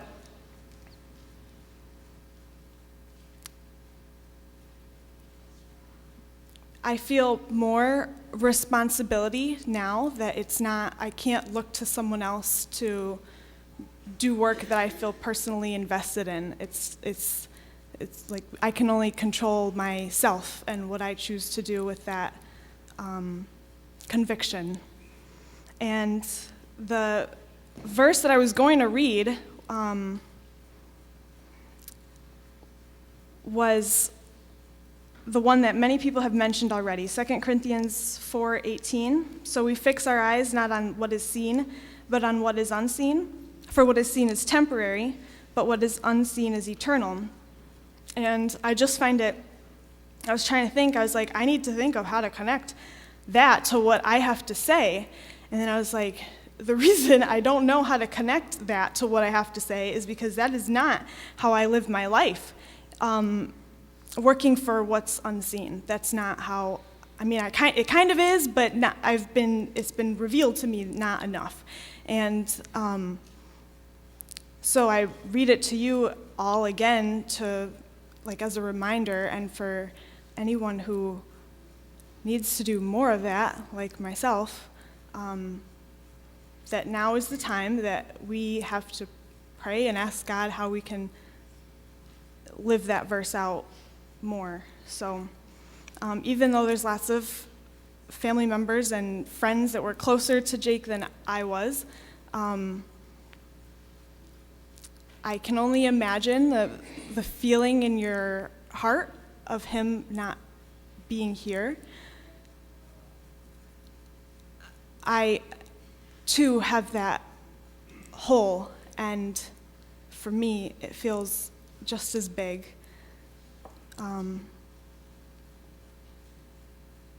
But I'm really excited to see how God uses this to do even more in the future than we could have imagined previously. So.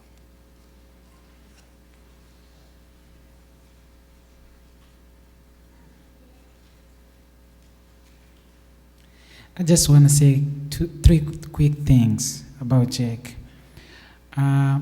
One, that I know that Jake was a father, and he didn't have to tell that to me. I could just see it, and nobody has to tell me that he's a father. The way he treats his family, his wife, and children, he taught me how to become a father. He might not even say to me, Heritage, you need to do this and this, but the way he was working with his girls, he taught me how to become a father. The other thing is, he was a helper. I remember one night I was coming here to worship. It was a New Year's Eve, and it was so cold in this church. It was like in the middle of the night. I couldn't call nobody, and I think, who can I call? Who will be available this time? Who's going to be there this time? And I said, no, I'm going to call Jake. And I pick up the phone. I call Jake. Jake, it's really cold in the church, and we need a heat. And I don't have heat. I don't have keys. And he told me, wait, I'm coming. So he made himself available to us. He came and put heat in here, and we were able to worship God in warm because we don't like cold as African. So the way he make himself available to other people, I was always want to be like that. I never get there, but I would like to be there. The one thing I want to encourage you with is that if Jake was here today, to men who are here, who is in charge of the family, I think he would like you to be the leader. The third thing, when Jake came to this church, he did not hide his gift. The first day he walked in here, I just saw him on the stage singing, worshiping, and I encourage you not to hide your gifts, because Jake will not hide his gift in church. So I think all of us need, if you have a gift of God, this is the time for you to use it. Do not hide your gift. That's one of the things that I learned from Jake. Thank you.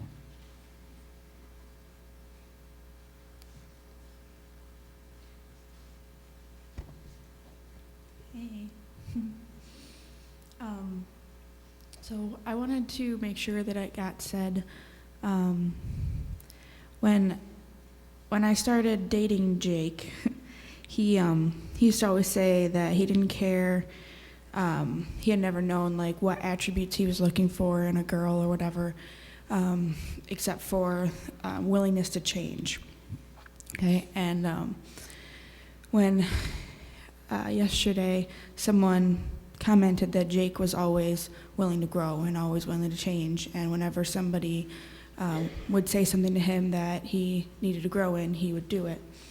And when we came to this church, it was one of the very first things that he noticed about you guys. And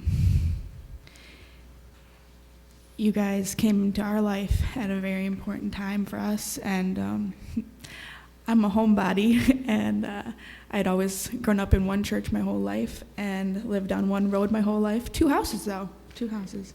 Other side of the same town. And I wasn't used to change, and I wasn't used to having a family of believers around us. And when we got married, we went on our 10-week honeymoon, and I got pregnant 2 weeks into it. And we got back, and we bought a house, and we moved into a city, and we didn't have a family that we could call our family church. And when we came here, God was all over us coming here, and you guys have a heart that match Jake in a lot of ways, and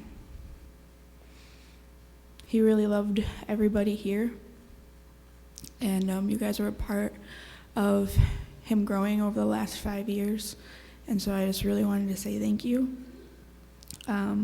Also wanted to tell a couple stories.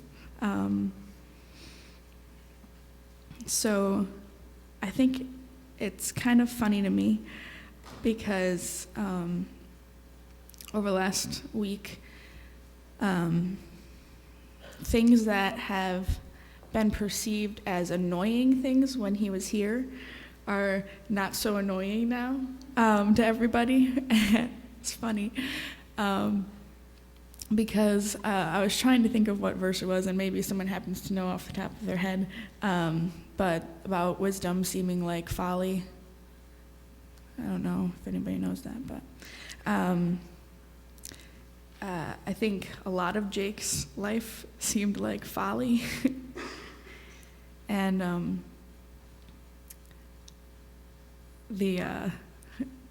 when we were packing up, leaving camp on Saturday, we had a whole cabin full of stuff, and there was going to be someone staying in that cabin, and we were supposed to go back, so I was kind of annoyed that we had to pack up our whole cabin in the first place because we were going to have to load up our car and then come back and unload it all for the next week, so this is just annoying. So I said, Jake, what do you want to do? Do you want to watch the girls, or do you want to load up the car? What do you want to do? And he was like, yeah, I'll load up the girls. Okay, then he promptly falls back asleep. I'm like, good, you're gonna load up the girls. Okay.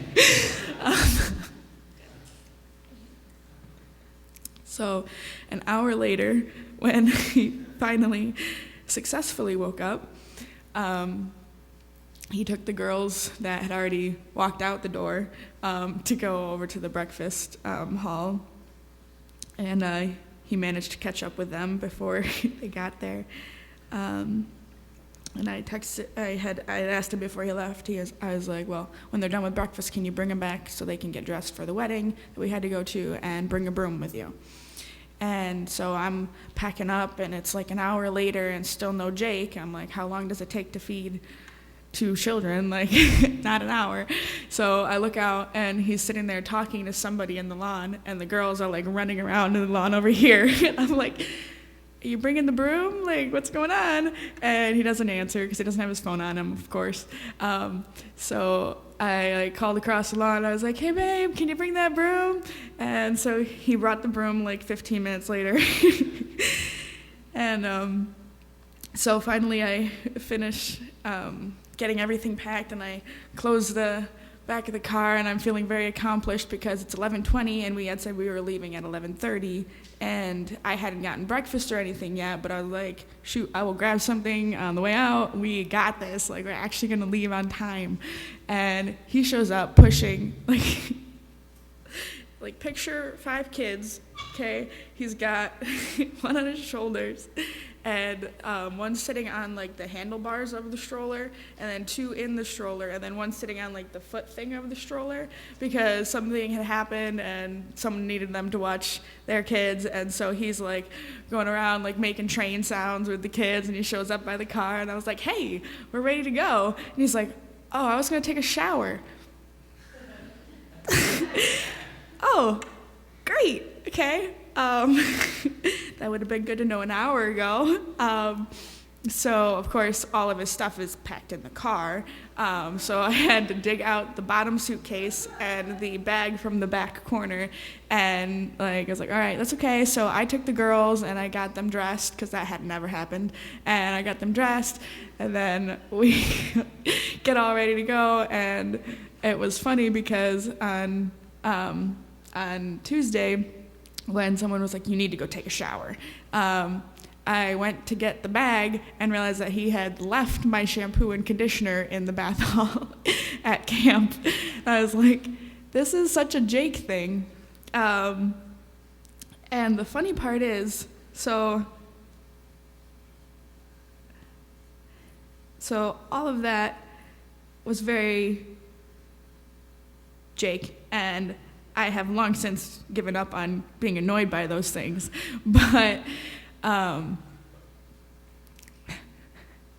looking back, I'm like, a lot of the time that he wasn't ready and was late was because he was pretending to be a train pushing 5 kids around the camp, or because he was thinking about all of our finances and was trying to figure something out on the computer, and he's typing away, and I'm like, okay, babe, you said you wanted to leave 10 minutes ago, right? And he's, yeah, I'm almost done.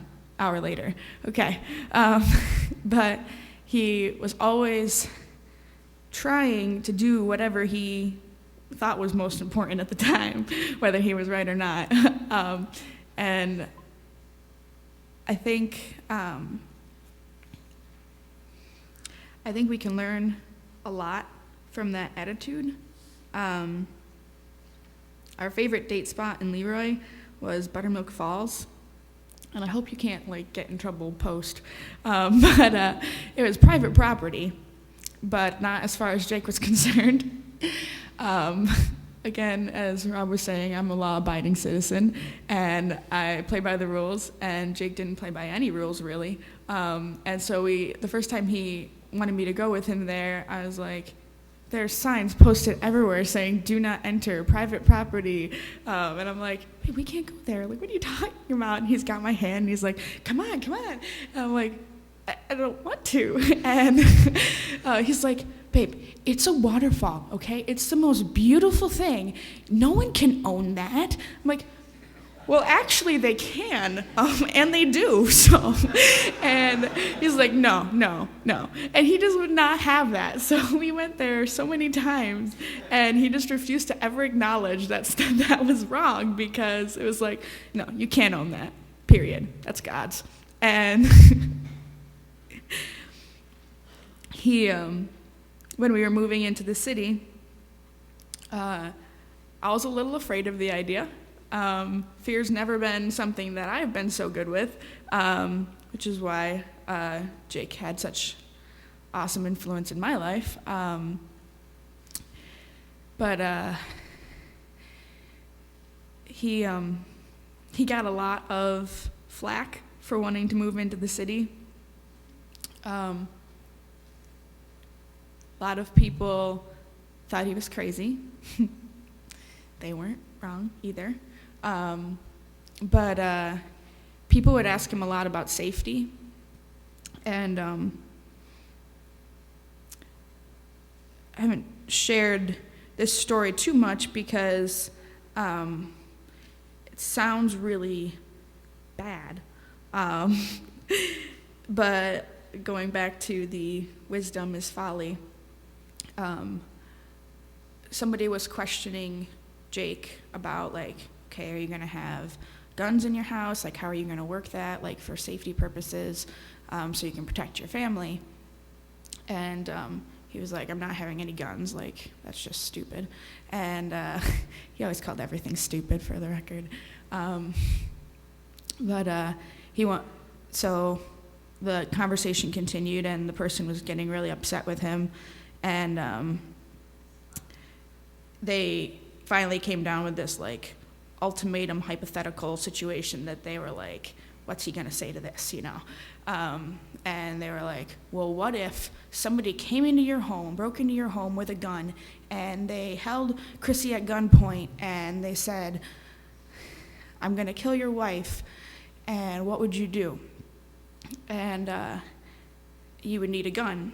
And I'm standing there, like, I wasn't really a part of the conversation, but I was just standing there. And, of course, my ears perked up. I'm like, yeah, what would you do? Like, someone's about to shoot me. And he was like, well, I wouldn't want a gun, because if they're breaking into my house and threatening to shoot my wife, they're probably not going to heaven if I shoot them. And my gut reaction was like, so what, you're just going to let me get shot? Like, and of course, he went on to explain how he would have fought tooth and nail to make sure that I didn't, but that he wasn't willing to take anyone's life that he wasn't sure was going to heaven, and he had complete trust that I was. And it was those kind of folly ideas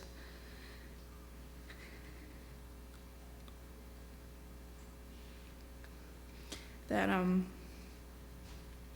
they made him who he was. And I was saying to Amy, he just got it. And no matter how long I was with him, and no matter how many conversations I had with him, I still felt like he just got something that I didn't get. And I get to spend lots of time now trying to figure that out.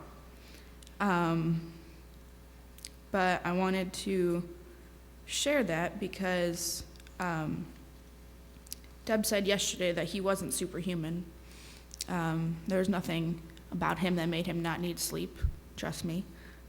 He slept, and he didn't eat as much as most people. I will say that. He could go like a whole day and then be like, oh shoot, I forgot to eat today. Who does that? But he was a normal person, and he got angry, and he would say things that he would then regret, and he would do things that he would then regret. But things that made him different were things like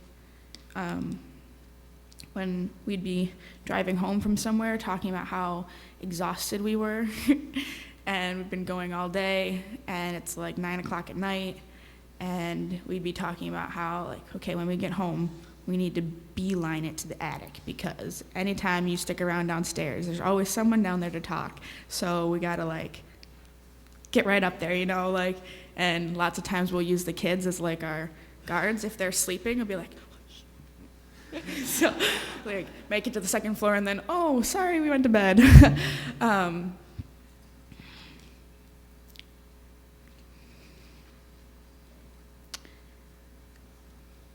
But there were so many times that we'd have that conversation, and then someone would be outside and their car wouldn't be starting, and be like, you go inside, I'm going to help them.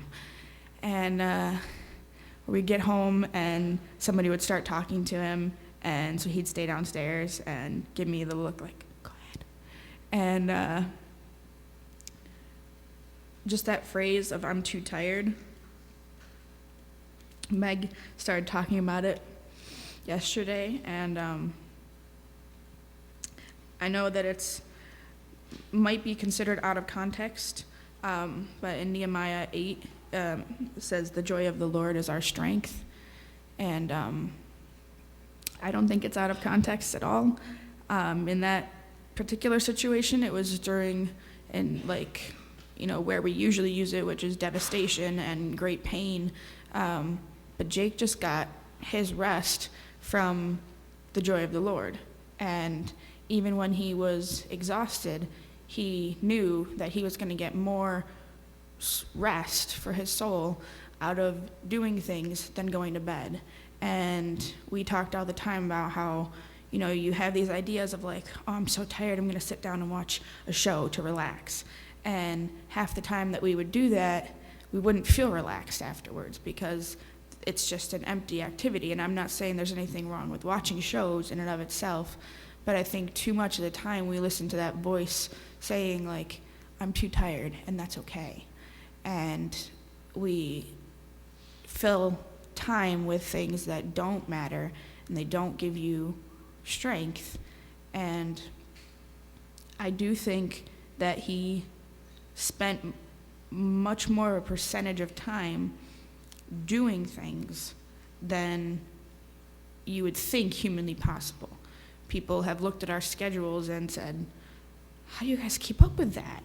And most of it is stuff like that, that it's like, well, first I got to meet with this person, and he's like, then I'm going to meet with this person, and then I'm going to meet with this person. And it's like, when you spend your whole day doing things, it's really not that hard.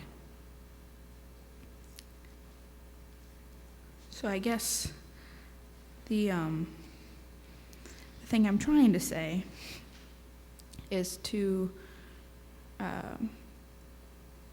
rethink what you think is real and rethink how you spend your time and rethink what you're entitled to.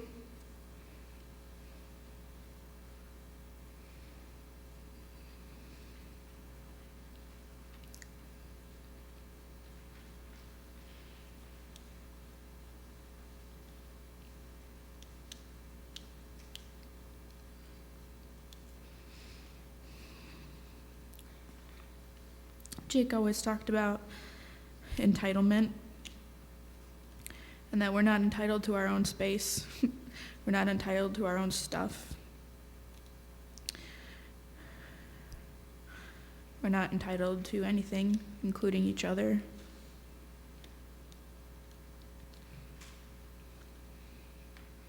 And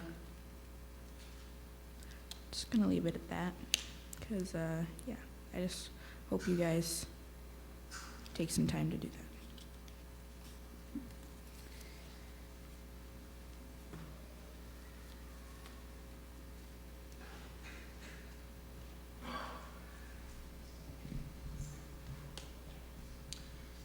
So here's what I think we're going to do. There's a few things that were on my heart. There's a couple things that are on Karen's heart. And given the nature of all the wonderful things that you've heard already today, the verses that have been spoken, the truth that's been given, I'm going to defer on those things. And what I'd like to suggest is that I'll put those things together in some writing and get it out to you guys via email or post it on our website this week. We really want to continue our fellowship together today. There's a wonderful celebration of food up there, and what we'd like to do, I think, is to have a time to go up and gather some food, and maybe in about a half an hour reconvene or kind of get back together down here. Maybe you're still eating, that's fine, bring your food in here, and we'd like to play the video tribute that was rolling before the service yesterday. It's about 25 or 30 minutes, and we can do that with food in hand and just kind of enjoy some of the pictures that we're scrolling through. And so I think we're going to do that. There's a few announcements that I know some folks wanted to make. I think I'll just mention them briefly here. The video, there was a video made of yesterday's service, and some of you have requested how you could get access to that video. There's a sign-up sheet that's out in the lobby, and Bill Steiner has that sign-up sheet, so you can do that, and just put your name on that. We did not take an offering today. And what I'm going to suggest is if you did bring an offering or you have a tithe that you want to give as a part of our normal New Hope service, find one of the ushers and give that. We also wanted to make an announcement that to go visit the GoFundMe site and continue contributing to the needs of Chrissy and the girls and Chase. So there's a lot of different ways. If you want to give directly to New Hope on their behalf, just put in a check in the memo line that it's for them, and we'll make sure that it gets there. I will give you one verse, and then I'll invite the worship team to come up and close us in the song that they were thinking of closing us with before we go. Psalm 116, 1 and 2 says, I love the Lord, for he heard my voice. He heard my cry for mercy. Because he turned his ear to me, I will call on him as long as I live. That verse jumped out at me because you get the image of God standing there, kind of taking his hands and putting them around your face and just saying, I'm listening, I'm here. And there's a lot of things that are going to be going on in our hearts and minds over the coming weeks. Just remember that God is hearing every word you say. He's watching, collecting every tear you cry. He is closer now than you could ever imagine, and we want to continue to draw our strength from him. And there is some great mystery between yesterday, today, the times I've spent at the house this week in worship. There is a great mystery, but there is a great healing when we are in the midst of the Lord and praising and being filled up by him. And so that's what we need to do right now. I'll invite the worship team to come. I'm going to just close us in prayer and pray for the food, and then they'll lead us out in song.